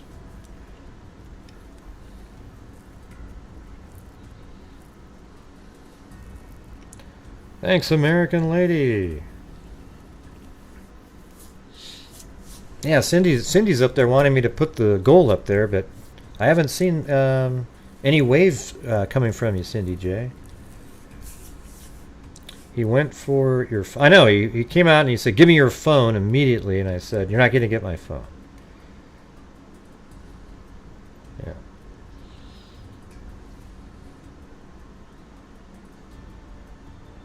No, he doesn't know me. He looked familiar for some reason, but I don't know him from anywhere.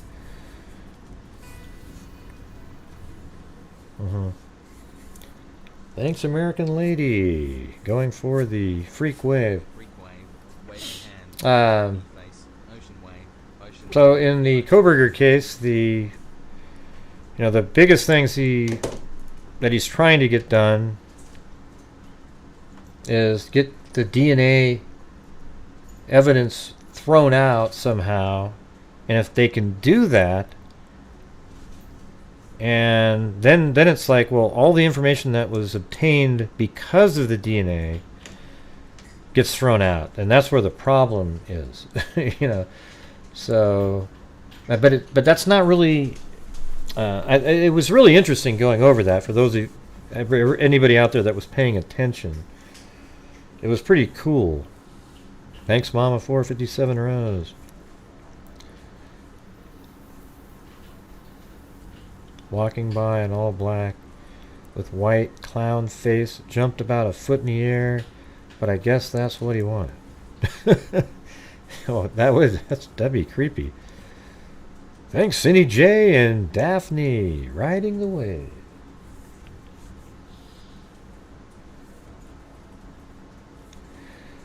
Yeah, so the thing about, see, what's been explained to me is that, I mean, it is true, too. The DNA itself, the way it's done, is, I mean, I've explained it 90,000 times, but there's always somebody that hadn't heard it. You have a DNA profile that's gathered from a crime scene. You upload it into CODIS, only to see if there's a prisoner in there that matches the CODIS profile. If it doesn't, and that uses STR, and there's like 20 points on a string that they compare it to, and each point has certain calculations for how likely somebody in the population has that particular point. Hey, thanks, Dina and your gypsy. Okay, and then they also have the sequence for the DNA that they actually collected at the crime scene. Then they try to use traditional investigative techniques, and if it doesn't work, they have the DNA sequence now, and they can give it to a genealogist who merely looks through the trees and says, I think this is a person that matches that DNA, and then law enforcement gets that information, and then they have to go in and prove it. Was he in the area? Does this make sense? All this kind of stuff. And if it does, then they collect DNA out of a trash can that they've discarded, and they don't own the DNA anymore. They've thrown it into a garbage can. So they test that, and it comes back to, in this case, it was the father, which was enough to get an arrest warrant because it was the father of the person's DNA that was on the bottom of the knife sheath. So they got the arrest warrant, and then they get Kohberger, they swab his cheek and compared it to the original sample taken from the knife sheath, and it was a match to 6 point something octillion to 1. Okay, and that is how it works. All they did was give a lead. It's not a here's the killer and the case closed right there. It's really just a lead, and all the people on the tree are just like treated as informants. That people don't get to know who those people were. And that makes sense, doesn't it? Like, the lead led to this person, and now we compared the DNA, and it was correct. The lead. It was a good lead. And all the people on the tree are informants, because who cares who's on the tree? Because ask yourself, what does it matter if there's a guy named John Smith that's a 14th cousin? It just doesn't mean anything. What it means is that whatever genealogy technique they used, it generated a lead that led to determining the exact person who left the DNA there. Does that make any sense? Well, I'm just explaining it again for people like you, Danish girl, who probably don't have a clue what the hell I just said. Let's see. Like, why should they do it for the other DNA?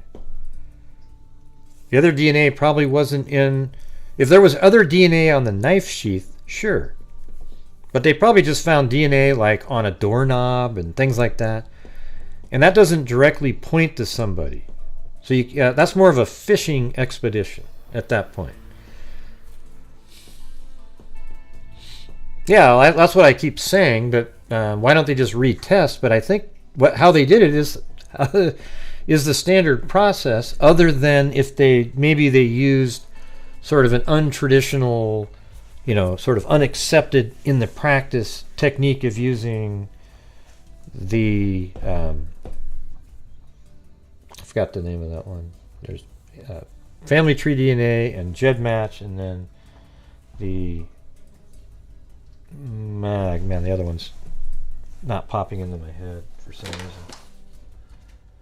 I wrote it down the other day, but I don't seem to have it here. Like I said, it was the one website that allows for uploading of raw data. No, it's not 23andMe. I just said that. It's not 23andMe. It's not Ancestry. It is... Yeah, MyHeritage. There you go.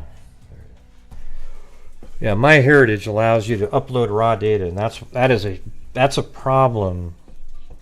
It says that you cannot use it for law enforcement use, but how would they know? See, that's where the issue is. MyHeritage says you absolutely cannot use their database for law enforcement use. However, they allow you to upload raw data. Okay? The raw data can be uploaded to GEDmatch and Ancestry DNA, which is, that's how it's always been. I think Ancestry DNA, or they think they do the one where everybody's is opted in, and GEDmatch used to do that, but they changed it to opted out everybody, and everybody had to opt back in. So those are people who want to be able to have their DNA used by law enforcement. They chose to do that. Now, I don't know how on the family tree DNA, not ancestry DNA. The family tree DNA is the other one that allows you to upload to everybody that signs up for family tree DNA is immediately opted into law enforcement use, and you have to go look for the part where you opt out. And that's how I wish it would be. You just let people know, hey, law enforcement can use this.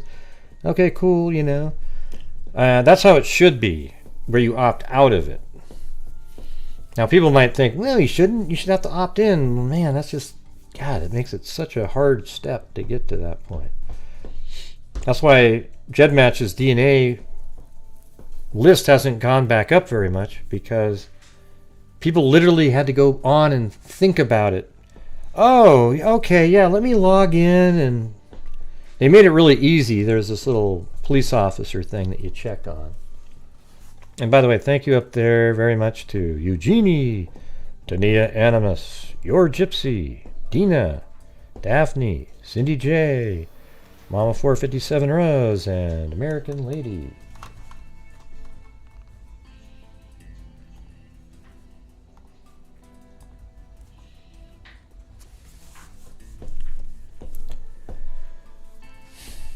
We all know the police planted the sheath and decided to only plant touch DNA. Right. Not more convincing DNA. They also didn't plant BK's fingerprint. Yeah. Those bastards. I think they wiped down... I think Kohberger... Well, here's the thing. We don't know exactly what they mean when they say... Because there could have been a combination of DNA all over the knife sheath, but the only single source male DNA was underneath the button, and that was Brian Kohberger's. All right? The rest of it was mixtures, so it'd be interesting to see if you could somehow extract a known DNA profile from a mixture and say, well, shit, his DNA is all over that knife sheath. Then I would look differently at it being a signature that was left at the crime scene. Because if it's really just a pristine knife sheath, that means he really went through a lot of precautions to make sure his DNA wasn't on the knife sheath and merely forgot this little part under a button.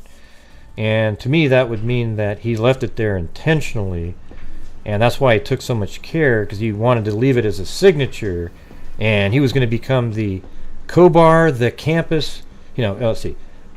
Kohberger, later on when he was finally arrested, he'd be called Kohberger, let's see. What's it? Kohberger, the campus, let's see. Kohberger, the Kohberger campus killer. There you go. Kohberger. Let's see. Now that doesn't work very well. I like Kohberger, the Kohberger killer, something like that, or he just wanted to be known before he was caught as the Kohberger killer or Kohberger killer. I mean, I'm not sure why I keep saying Kohberger. I'm mixing his name, and the name of the freaking knife. So it'd be Kohberger, the Kohberger killer. There you go.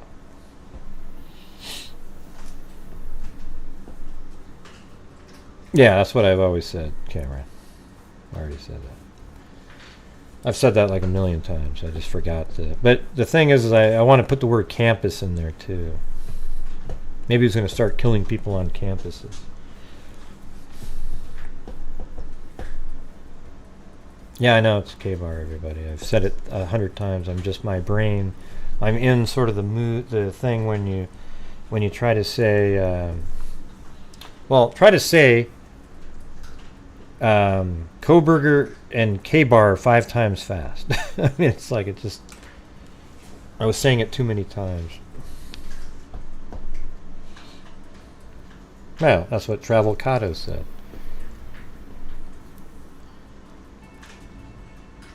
Kohberger, K-bar. Kohberger. Well, campus is spelled with a C, so. But the Kohberger, the K-bar killer would be 3, yeah.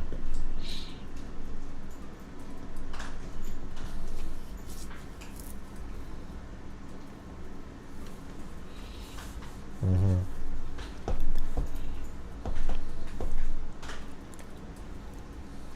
Five times campus code bar. Huh? I don't know about that one.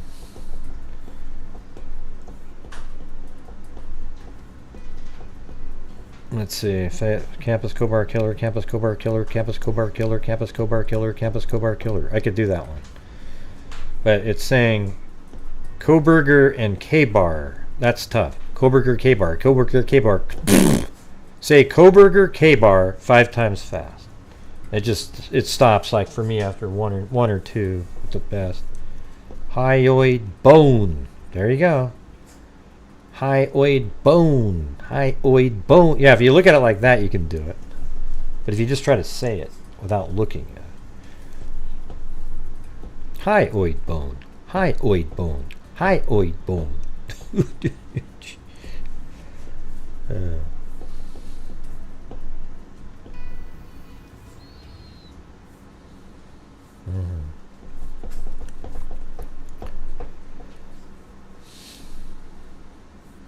Well, there's a day crew getting ready to watch the premiere tomorrow where you can chat and so forth.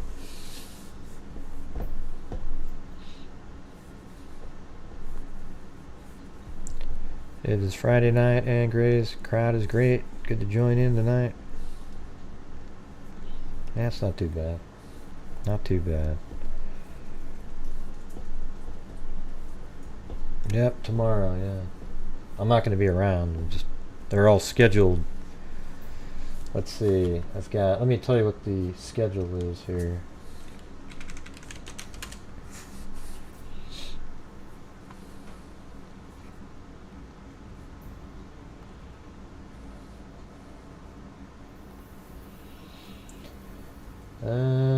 Let's see. So we've got on the 6th tomorrow, the Hollywood sex. It says replay on it, but all it really is just it's a day or a couple days late. We're on day 4, then Hollywood sex therapist day 5, and I'm going to put day 6 in there. Also, that'll be on the 18th, so 16th, 17th, 18th. Then on the 19th, it's Malvina Krutz. It was like a 4-parter, so it's 4 different shows. It's actually pretty crazy, that one. But it's funny, all the freaks, everybody's the same back then. Me and Zozo battling back and forth, I think. Then you've got the I sing a song because everyone kept saying my name wrong, so I sang a song. Let's see, it was so it's 4 days of that. The murder of Malvina Krutz. Going through the articles and everything. It's pretty interesting. And then after that we have the flashback to Missy Beaver's surveillance analysis. That was a good episode there, I thought.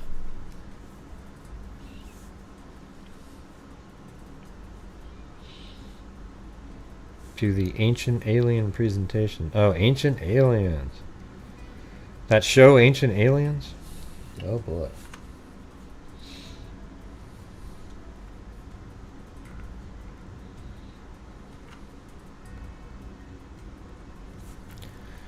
Alright, well, we're putting the thing at the top of the screen.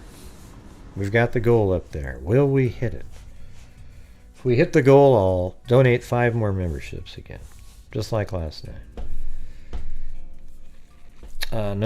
Probably cornbread and cheese. I do use Fritos if I make Frito pie, though.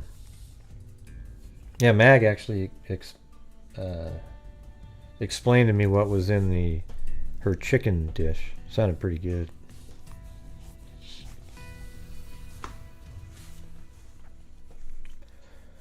All right, so what are any other thoughts or questions on the... you can be Delphi or, the Richard Allen shit that we've been talking about. He wants the cameras in there. We just went over the probable cause again last night.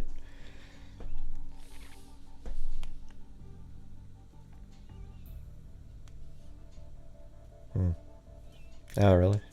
So it's like a mini CrimeCon, Eugenie. Yeah, but why do we need to hear anything about the other 3 DNA? See, why do you guys care so much about these other DNA profiles? Do you know where they got the DNA profiles from? Where did it come from? I don't know why he wants cameras. No idea. It's weird how everybody wants to have these other DNA profiles. I bet you if you did touch DNA in that house, you could find 100 different people. And that's why you target where you're getting the DNA from on an item like a K-bar knife sheath left on a bed. You're not going to be looking for touch DNA on a toilet seat or the toilet handle, for God's sakes. Now you might test there because he might have flushed something down the toilet, so you might test there, but you might not find anything. I think he wore gloves too, so he's probably not going to have anything in there. He just forgot that he had touched that little part of the button on the knife sheath, and that's what got him. There's probably very little, if they found any more DNA of his in the house, I don't know. But people keep saying, wow, man, they didn't find any more of his DNA anywhere. There was no more DNA anywhere. There's hardly any. Well, I mean, it was a miracle to find that one, right? And maybe there's mixtures in places. I don't know.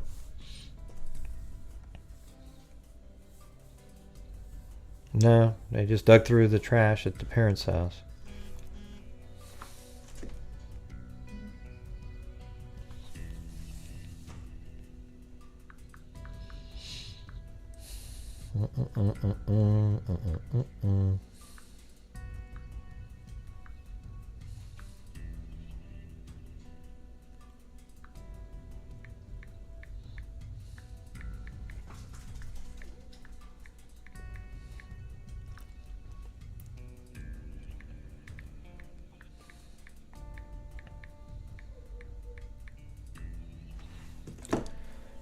Yeah, let's see. Now they'd been mentioned before, like his defense team said, "Oh yeah, we found 3 other samples of DNA. Yeah. 3 other male samples. We don't know who those are. Yeah. I mean, so they tested other places, probably doorknobs and different places that a killer would touch. And what they did was they checked the one place that they found DNA is very indicative of being the killer is the K-bar knife sheath. Right? So that's probably the main one. The rest of them, they were like, yeah, we don't need to do genealogy on those. We got the DNA from the killer. No, I'm not going. I went last year, and then 2 years before that, I've had booths there twice.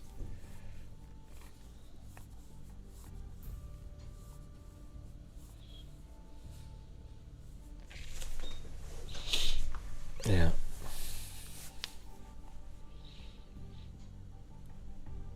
Yeah, it's weird. People want Kohberger to be innocent. It's like, oh wow, so there's this other person going around. It's not tomorrow. K-bar knife sheath is not between both of them. It's on Madison's right side as she's laying, probably, obviously face down on the bed. Kaylee is against the wall, and the knife sheath is on the right side of Madison. She's on the outer side. Okay, I've gone over this like 95 times already. Thank you, CR. Another ocean wave to get to goal.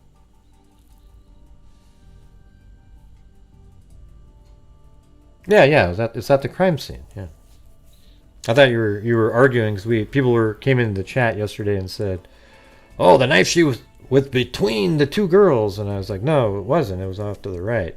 So you said exactly what they said. Yeah, it was at the crime scene. Yeah, exactly. I know what you're saying now. That yes, the knife sheath is totally indicates it's an indicative of somebody being at the crime scene because it was a K-bar knife sheath in between them, and they were killed by knives, and the girls didn't own K-bar knives, right? So they tested that and came up with the name, and it's Brian Kohberger, who happens to own a white Elantra. And just look at his history and his back history and who he is and everything. You look at it, his schooling, he comes out there, and it led to him. His sister says he's throwing away trash with gloves on. His car is driving around this very same night 5 miles south of Moscow just after the murders. At 4 something in the morning. It's him, you guys. There is no doubt. In my opinion, in my mind, I have zero doubt that Brian Kohberger is the killer. I don't have any doubt. Like, I don't have I'm wondering about, and I actually find it fascinating that there's so many people who will believe the most ludicrous theories to keep up their fantasy of him being innocent. Now, yes, he is innocent technically until proven guilty. I just believe 100% that he is guilty. Okay? That's it. Now, you can believe whatever you want, But make sure what you're believing is based on something that's reasonable. Not he smiles, therefore he can't be the killer because he's smiling in court. Are you kidding me? Thank you, Vicky Kennedy.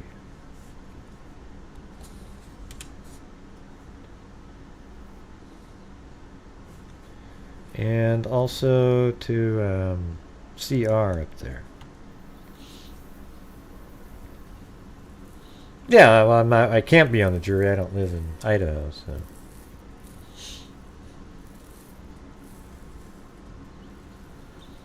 It's just... I mean, everybody has a right to have their own sort of thoughts and everything. I just don't understand it in some of these cases. Some of the things that people say and the things that people believe. It's just scary, actually. It shows you, well, Gray, you never thought it was social media in the Delphi case. Gee. Yeah, you're right. I didn't, because law enforcement said that, and Robert Ives even told me that. And it's true that they didn't think social media was involved until much later when they got back some of their warrants and subpoenas and all that stuff. And they just didn't update the family and everybody else. Right, okay. So that's the truth.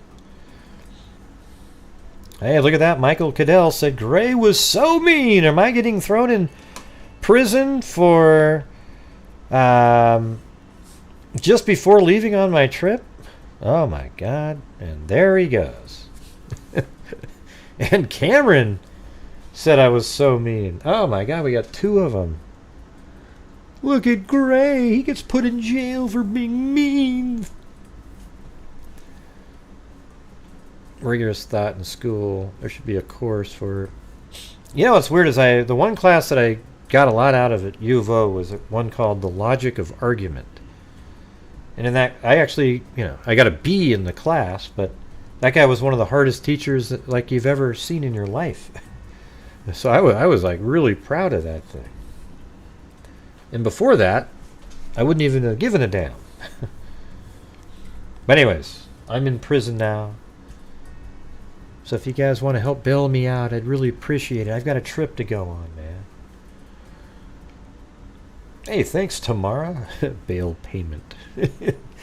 Better now than while you're on your trip. Yeah, that's true. Thanks, Tamara.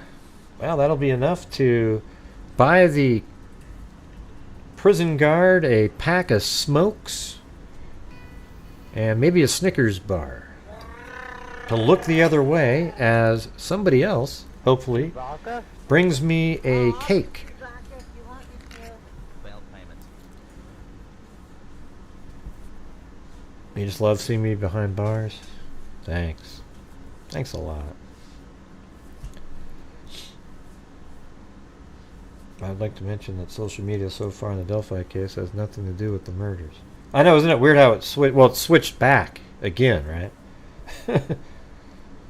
Yeah. Well, they didn't have a point because they thought it did, LM, later. So they didn't have a point. So you can point all you want out, but they didn't have a point because they switched to having social media involved when they brought up Keegan Kline and so forth. Now, it could be that when they found Richard Allen that there is no connection somehow, but I just have a hard time believing that at all.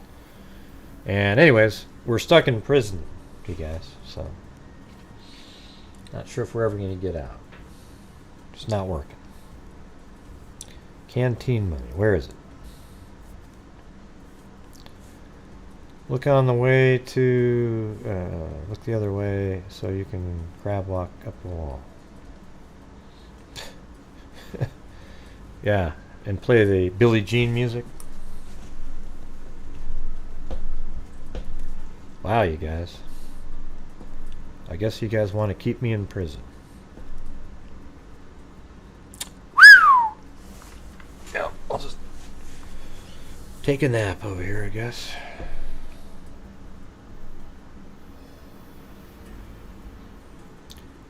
Ding ding ding diddle ding ding ding ding.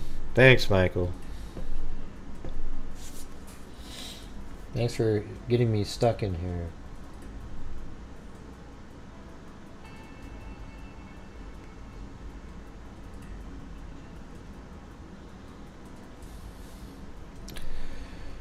right. Well, I guess we'll see you guys tomorrow. I'm not going to get out of here. Yeah, I need the nail file. Oh, there you go. So Tammy Morell came to the rescue yet again. And as well as Tamara and Kami and Daphne. A map of the tunnel system and culverts around the jail. Cindy got me the file in the cake, and ESP was the actual sheriff. Glad you said you weren't going to Orlando, because I was 1 second away from emailing you a gift card to my favorite Orlando restaurant. Oh, wow, yeah. No, I'm not going there. I'm not going there. Yeah, definitely not going there. That would be the longest drive ever. Crime deal sector, I'm a certified email ID detector. Gonna get ya on a stretcher, even drive me like an old projector. Crime sector is my nectar, best raised gonna give it an electric. Crime collector, big connector, and I'm always gonna be a pop detector, fool defector, interceptor. And I mean an inspector with a vector, on inspector, with all spector. I don't know where the avocado is. It's obviously not on the screen. Oh. Glad you said you weren't going to Orlando, because I was 1 second away from emailing you a gift card to my favorite Orlando. Man, thanks for bailing me out of there. Man, for a minute there, I was just... A map of the tunnels and culverts around the jail. Hey, we're almost at where I'll give away 5 memberships, too, so... Let's see. That was rough, Kami. For a minute there, it was like, whoa. I'm toast. I think I need to come up with a system where there's literally items up on the, like a menu of things to get, but it has to be in a certain sequence, you know. But yeah, the dancing avocado. You could hear the audio, but I didn't have the button pressed on that particular stream.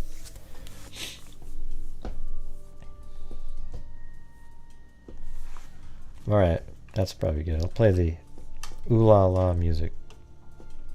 Uh-oh, it's already been, doesn't work now. Shoot.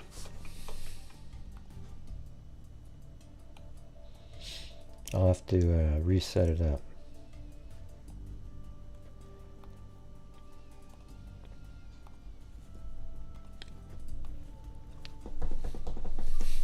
Can't not have that, jeez. How do you not have the Okinawa song?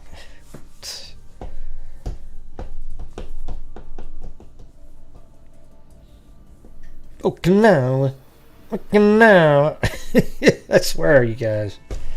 It says something else.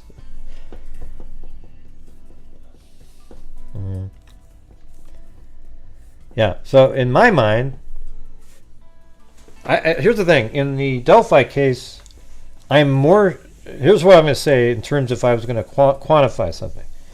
I would say in the Idaho 4 case, I am even more convinced... Well, I'm not... Well, I'm trying to word this the right way, because I'm 100% certain in both cases that the person that's being accused is responsible for the murders. Except in the Delphi case, I think it's possible that Richard Allen is connected to other people, and maybe even, possibly there could be somebody else that was at the crime scene. We don't know, but Richard Allen definitely is the person that was on the bridge, and he's the one that said guys down the hill, and I think he is the person. Now, whether or not there's somebody else connected because of all the other stuff that we know about with the Anthony Schott's profile and all that stuff, I don't know. I think it's hard for me to believe. Let's see, Gray Hughes, the pinnacle of meanness. Well, thanks, brutally honest. I'm the pinnacle of meanness. I'll take it, man. I'll take it.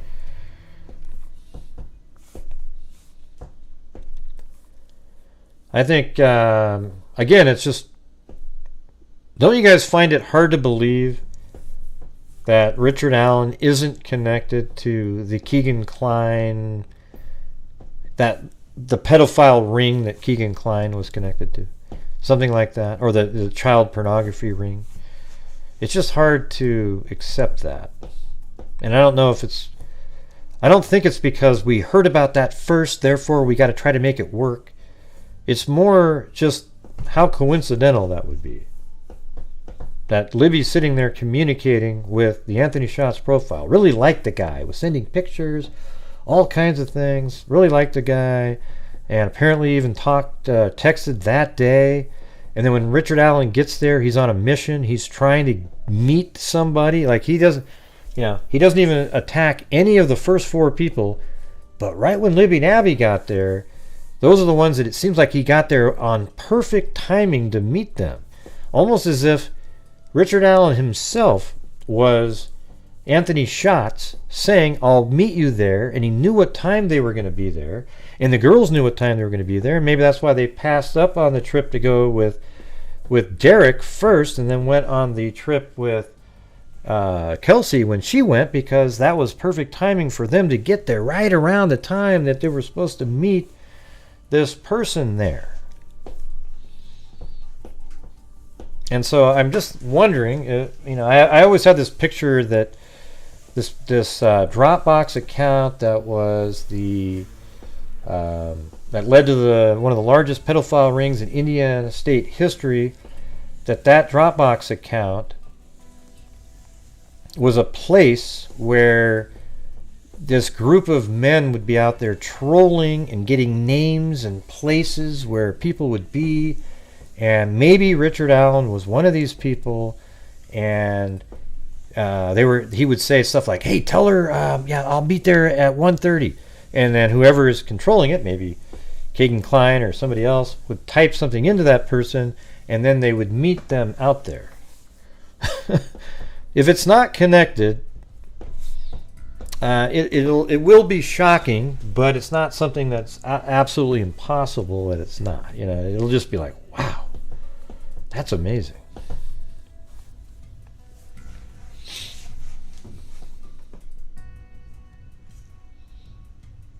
Yeah, it's just it's not a conspiracy theory because it's all been part of it.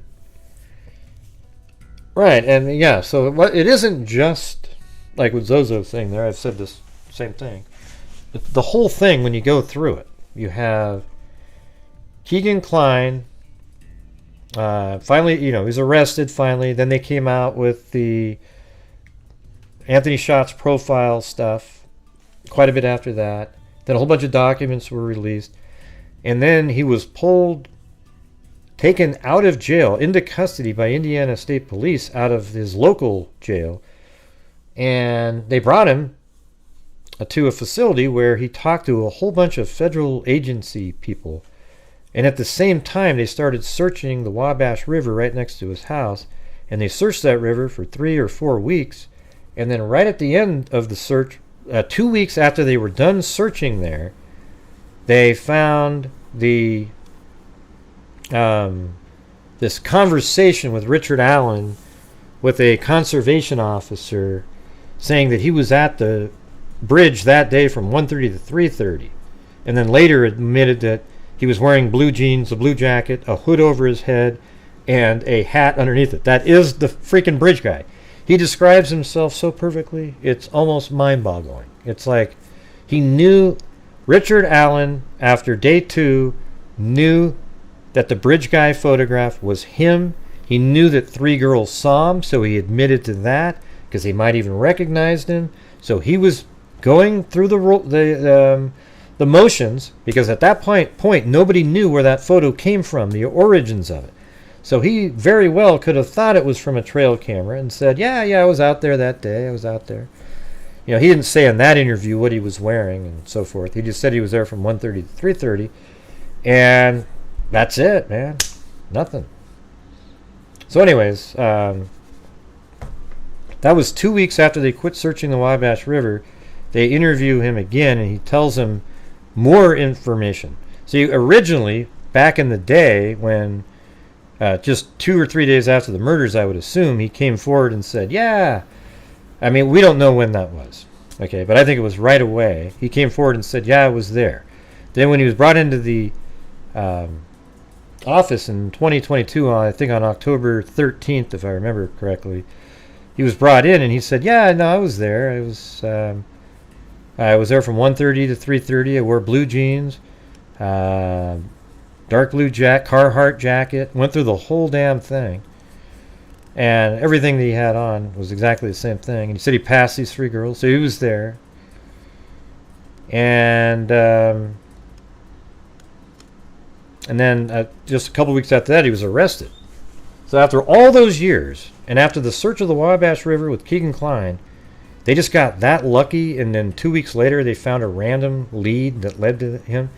Now you would say, well, how did Keegan Kline, if he's the one that led to them finding Richard Allen, why didn't he get a sweetheart deal on? So that's the contradictory piece of information. Except it could have just been through discussing with him, they developed more intel and on their own realized that, hey, what about this Richard Allen guy? Did we ever look up him? And then boom, they find this thing with the conservation officer. I don't know. See what I'm saying, though? I mean, what are the odds of that? And also, Keegan Kline does apparently, I mean, we don't know this 100%, but this was on, again, the Murder Sheet podcast, where they said that Keegan Kline looked up the Marathon gas station in Delphi, Indiana on the day of the murders, and he lives 40 miles away. And so, wow, and the Marathon gas station is like 0.6 miles away from Richard Allen's house. So did they transfer something after the murders, before the murders? Is there anything like that going on here? I don't know. Jeez. I think it could be that Richard Allen had a ring, and he gave people access to meeting different girls, and Abby and Libby were, Libby specifically was one of those. She just happened to be with Abby that day. I know, yeah, all that stuff. We've gone over the whole thing in order on my... Go watch the Gray Hughes A to Z theory show on the case, and you'll see the whole thing. I think I'll play that one. I was thinking of doing that one on the 24th. And maybe I'll do that one like at 4 o'clock or something. I don't know. 5 o'clock. I think that's one of the best shows I've ever done on the case.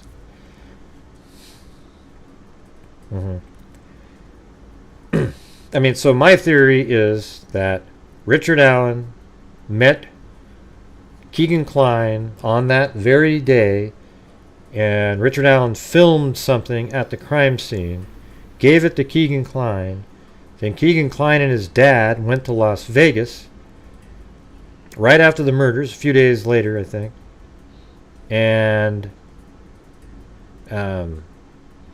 they gave that video or whatever it was to somebody else and sold it over there. Then they came back home and when they came back home, they had a Samsung phone that was factory reset, and he said that phone was found in a taxi cab.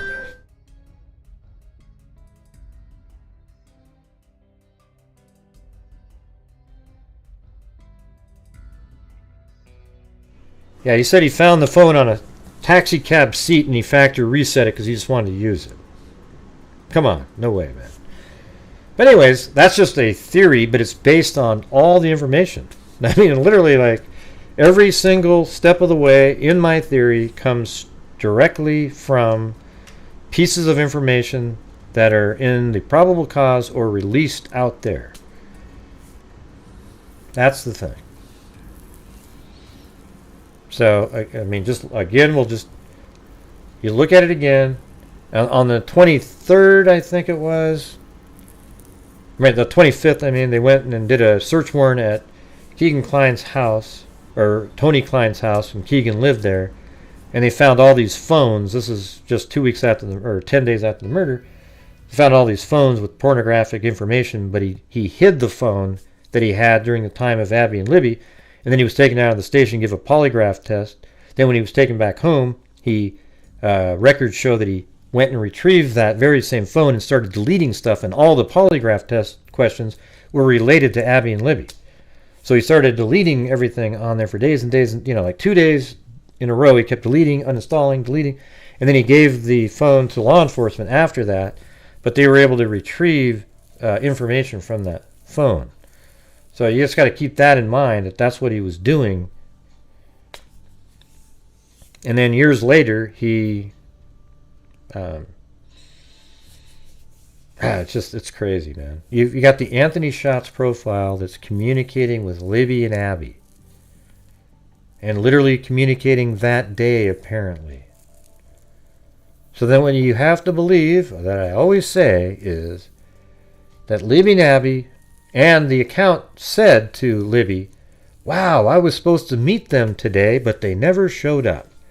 So what we have to believe, I say this all the time, is you'd have to believe that Libby and Abby, or the Anthony Shots profile, only didn't get to meet Abby and Libby is because some other random serial killer type person was out there that day. Now, what are the odds of that? That Libby, on that very same day, spoke to a catfishing account and was confronted by an unknown, unrelated killer. 2 different people. Now that's bad luck. Or is it not luck? All right, what do we got up here? All right, we got 1250 to go, and they'll give out 5 memberships. Without that search warrant evidence, is there even still a case against Allen? The search warrant evidence? Yeah, they're trying to throw that out, but all lawyers try to get that thrown out. So don't get fooled by that, Chris. Yeah. Well, here's the thing. I think there's a case against Allen without the bullet shell. I mean, as a matter of fact, I would find him guilty. Richard Allen explained to law enforcement that is him on the bridge with the light jeans, walked by the 3 girls. And you know what? Last night I realized that I was wrong. Let me do it like Fonzie. I was yeah. Anyways, I was wrong when I said that the 12. I was thinking about it last night. The 12:53 part or whatever it was, where the girls were. Let's see what I have. That's not it. There is a meaning to it. This part right here, where I think it was, right here. 12:43. The 3 girls are right here. There is a meaning to this. Okay, what the meaning was that these girls here, being there that whole time, didn't see anybody else, a guy walking on the trails. Then they walk all the way over here, and they're here at 126, so you can wipe out all that time. And then about let's say 133 or 4 over here, they run into Allen. Okay, and now that's when Allen shows up on the scene, and then he goes this way. So that clears all that other time, and it proves that he was the only guy that looked like him there, and not any other witnesses saw anybody other than the guy that looked just like Richard Allen, and he was there. Chewbacca? Yeah, that's what I said, Fig. I think he came forward almost immediately because he saw his picture, and he thought, they've got me. Hey, thanks, Jay Crow, and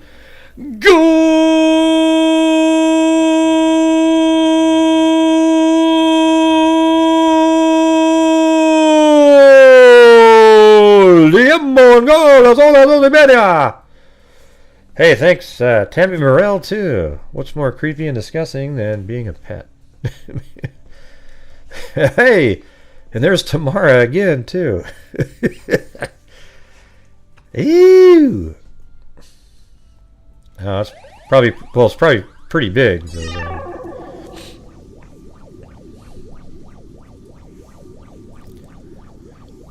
yeah, I think he came forward immediately after he saw his picture on the news. He was like, that's me, and 3 girls saw me, so I might as well put some feelers out and say I was there.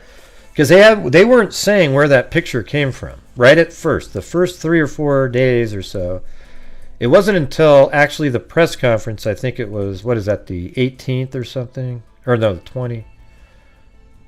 No, I can't remember if it was the 18th or 22nd, or so it was that major. I think it was 22nd or 3rd was the press conference, the big one. So they came forward and said, yeah, that was an image from Libby's phone because nobody came forward. I think he was just trying. Don't you think that? Doesn't that make the most sense? That he came forward to, get ahead of it a little bit and say, yeah, man, they've got me. These 3 girls might have seen me in the pharmacy too, so they'd be able to point me out. I did have the face cover, but I do kind of, I do work in the community. And thank you, Tamara. And another goal! Yeah.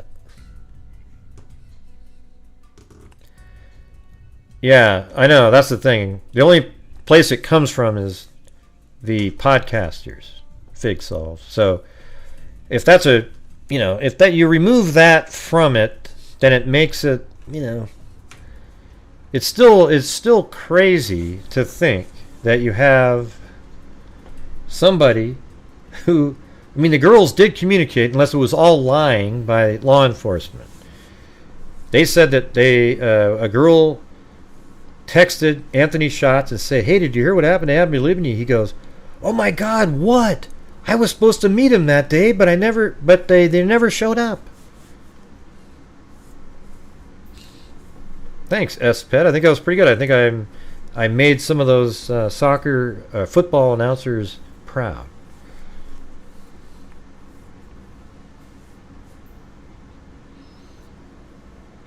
Yeah, well, I was thinking that maybe he did cut a deal and got a huge sentence, but they're going to work with him. I don't know. I don't think they cut a deal. I think he got a huge sentence because they still think he knows something and he's not saying the key thing. I think what it is this. See, Richard Allen could sort of be like in the Brightigan case, the shooter guy. And the Kleins could be the Mrs. Mrs. Brightigan and her new husband, whatever, right?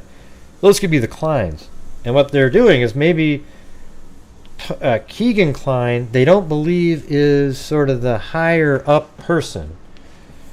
And they gave him this huge sentence. And now they can negotiate on when parole will be. They can adjust that at some point, maybe. And so that might be something to wake him up a little bit. Because I think they really believe something.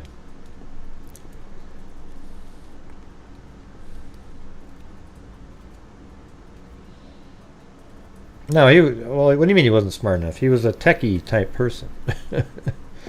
Yeah, that's what he would do all the time. You could tell in those conversations, in those 180-something page documents, that he knew how to use that shit.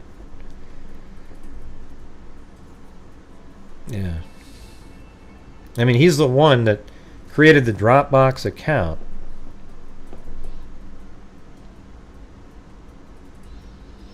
That led... Oh, you mean like he wasn't smart enough to actually use it for that? Yeah, I don't know. Maybe he did. They still figured it out, right? The thing is the FBI, if you've got a VPN and you're connected to a Dropbox account, I'm sure the FBI has ways that they can track it back, even if you use the VPN, okay? I just don't feel like... I don't think that was a limitation.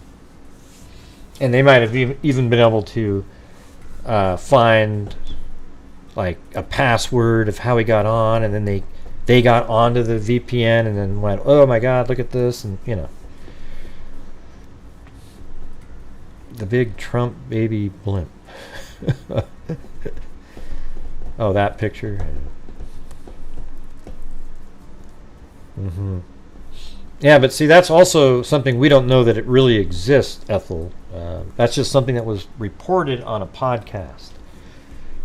Maybe it's true, though. I'm using it in my theory because they put out a lot of accurate stuff. So why isn't that accurate? Why would that one little piece not be accurate?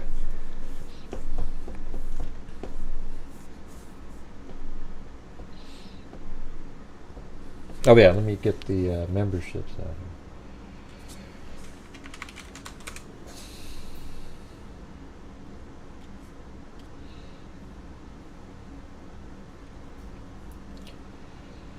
here. All right. Oh God, what am I doing?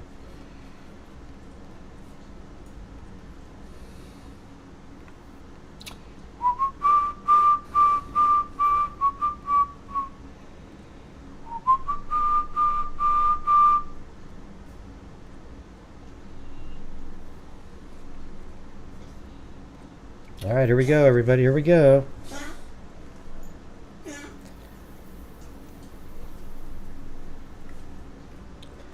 All right, who's going to get the membership today? Who's going to get the membership today? Ding, ding, ding, ding, ding, ding, ding, ding, ding, ding, ding, ding, ding, ding.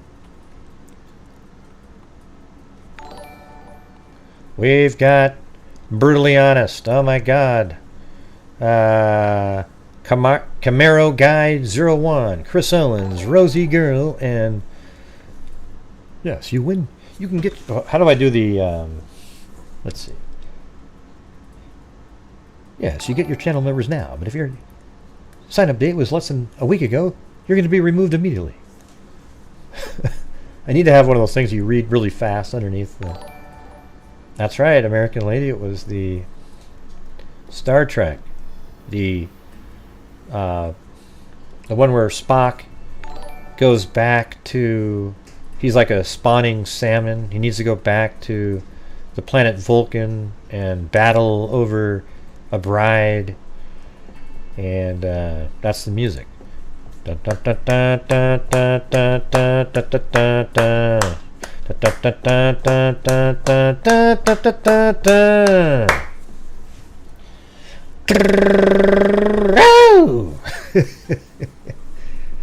they don't need the bullet casing.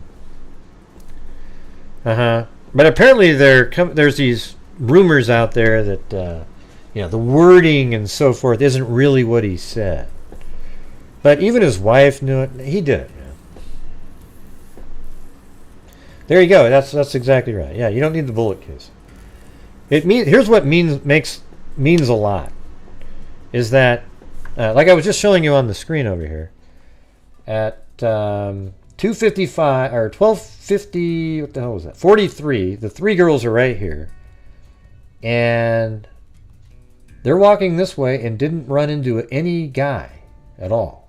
Okay? And then, gosh, I mean, almost an hour later, 8 minutes later, they run into Richard Allen. Then Richard Allen walks this direction. And it takes about 10 minutes. He probably got there in 8 or 9 because he was on a mission. So he's walking, and he goes by the same bench that the three girls were at earlier, and he keeps walking, and nobody else sees him at all here.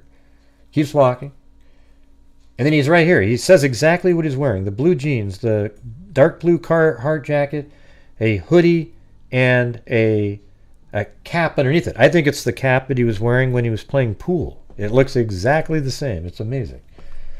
So anyways, that's where he is, right? Then all of a sudden, let's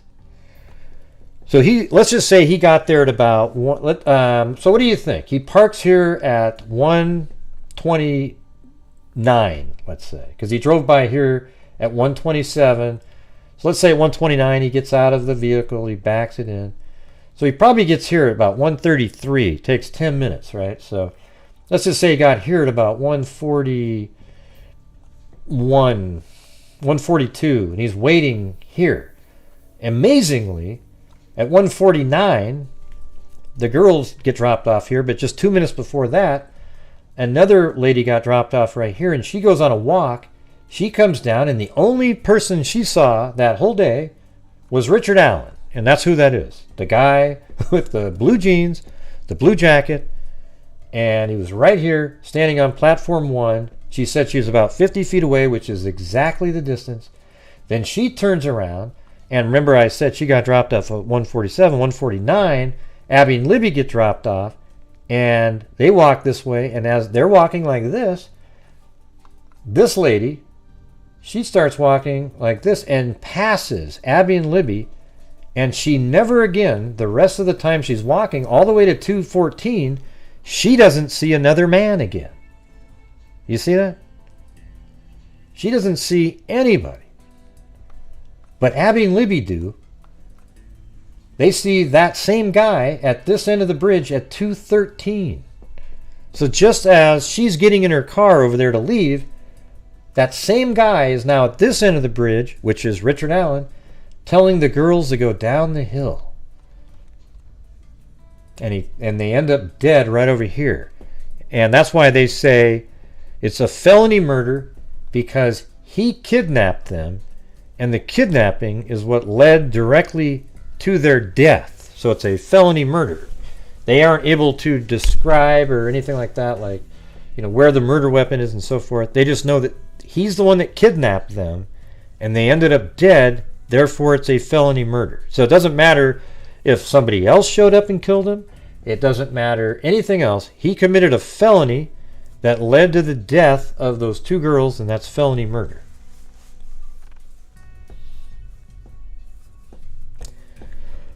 Yeah, that's why it's weird, right? I mean, how could this be a coincidence? I mean, I communicate with Fig Solves behind the scenes. We communicate about shit. I just help them out. There's this people regarding some sort of an image out there that they had the wrong, oh my God, this was taken there, but I did my same crap that I do with the Google Earth, and it was way different time, so it was totally bogus. Yeah.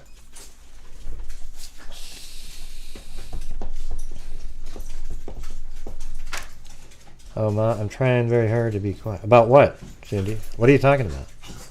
What do you mean you missed the path? What do you mean?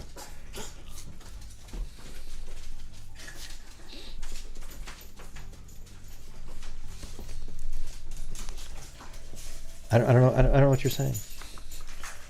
What do you?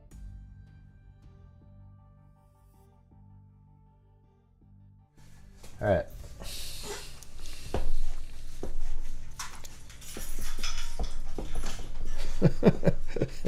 Anyways, I'll be back in a second. I gotta go.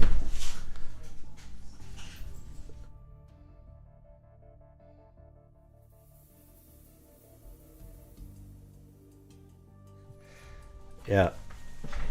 My window was open. I already knew that. Him admitting to the murders would make any prosecutor want to take that case. Yeah. Well, apparently he did. Right. So, anyways, I think that's going to do it, you guys. I got to get my last minute packing in and so forth. But don't you think that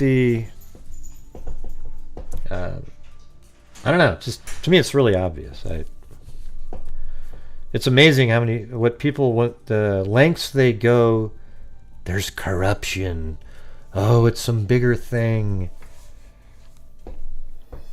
Sometimes I wish I was that unethical so that I could do so much better. Like, I'd be like probably double the income on here and just be like, but I wouldn't be able to sleep at night. I'd be ashamed of myself because it's insane, you guys.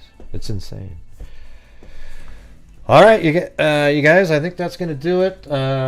I'll try to do, there's that show in the morning, but maybe sometime in the afternoon I'll try to come on, do a live stream, maybe do a little short one from a hotel or something.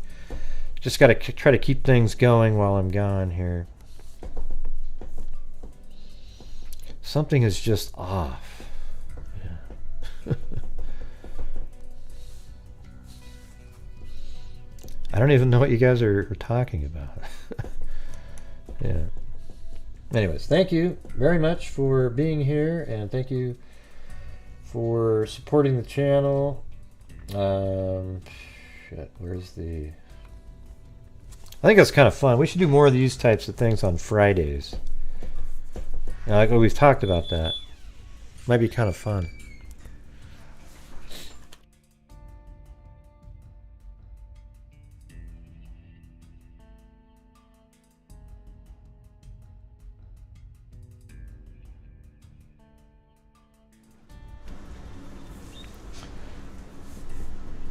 Yeah, it's already. I think it's close to being finished. Well, they still need to put the shower door in, but it should be finished. Oh yeah, guess what? Hey, Kubi, one of the. Well, I couldn't post it though. That's the stupid part of it. The call-in show about Malvina Krutz. You call in. You're actually on the screen, but I can't. That one I can't upload for some reason. Cool. All right. Well, thank you, and thank you to let's see. Thanks to Cindy Lynn, K Me, CR, American Lady, Circa Then, Tammy Morell with a cat eye, Tammy Morell again, and then Demona Viking, Jean Darcy, Just Junie, K Me, CR, Jason Smith, Cindy Leon, K Me, Ali 79, Christy Kazi, Eugenie, Gwendolyn B, Robert Richburg, Gwendolyn B, Just Junie, Lisa Valenzuela, Tracy Senior, American Lady, Mama 457 Rose, Cindy J, Daphne, Dina, Your Gypsy, Tania Animus, Eugenie, CR, Vicky Kennedy, K, Me, Tamara, Tammy Morell again. She made up a pretty big chunk in there. Thank you very much.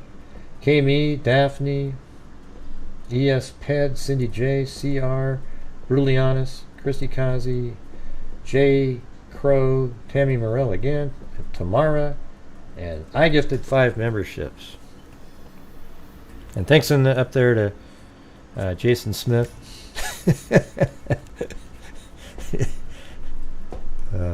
That's pretty funny. Everybody, thank you very much. It was really kind of you. Always miss the show with my job. Yeah? What time's a better time for you, Sleuth in Sandals? Wonder if I should do something where I go like 4 o'clock, 5 o'clock, 6 o'clock, 7 o'clock, 8 o'clock. 4 o'clock, 5 o'clock, you know, like that, all through the week.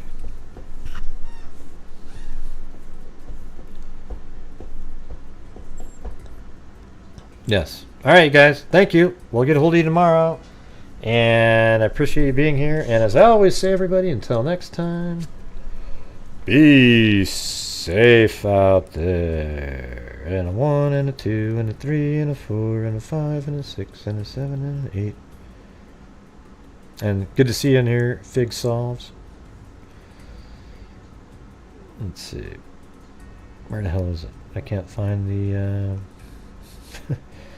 8 and a 19 and a 20 and a 30 and a... I don't know if my rap's even in here anymore. Where'd it go? God.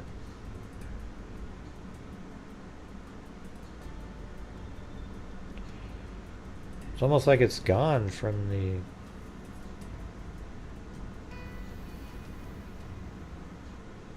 I think it's gone out of here. I have to play this one.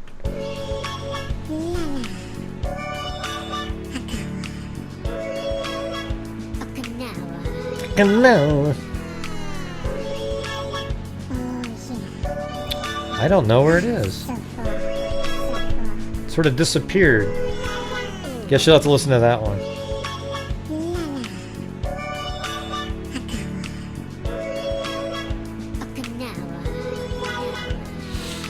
Here, let me hit like Control Z and see what happens.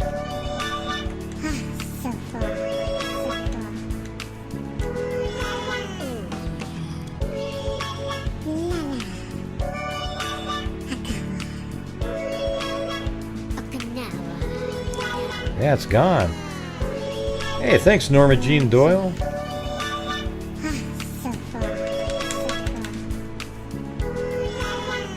Let me go back to the... Oh, there it is. There we go. Okay.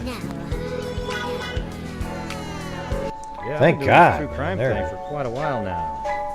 And during this whole time, I have not seen one person. Thank you, Norma That is Jean a Doyle. That was very kind. At the Crime dissector. Thug rejector. I'm a certified human lie detector. Gonna get ya On a stretcher. lecture if you try and play me like an old projector. Crime sector is my nectar. Professor Gregor's gonna give another lecture. This is kind of the Cindy song, isn't it? And I'm always It should be gonna called protector, fool Culvert interceptor, in Okinawa. and I'm meaner than a specter with a vector on his pector. With all respect, Thank you, Sleuth and just Samples. remember I've a temper fucking conjecture. I have no agenda. I'm no pretender. And I'll serve it to you straight without the blender. And in the end, I'm gonna send ya on a mission to reveal your offender. Well, where the hell were you, Mary Lou? Yeah, so I'll just get right back to work. All right? Well, I was just waiting in the background, Greg. Yay! Yeah, but you could have joined in a little earlier. Hey, everybody. We'll see you guys in a couple days, okay? Good night. All right. And be safe out there.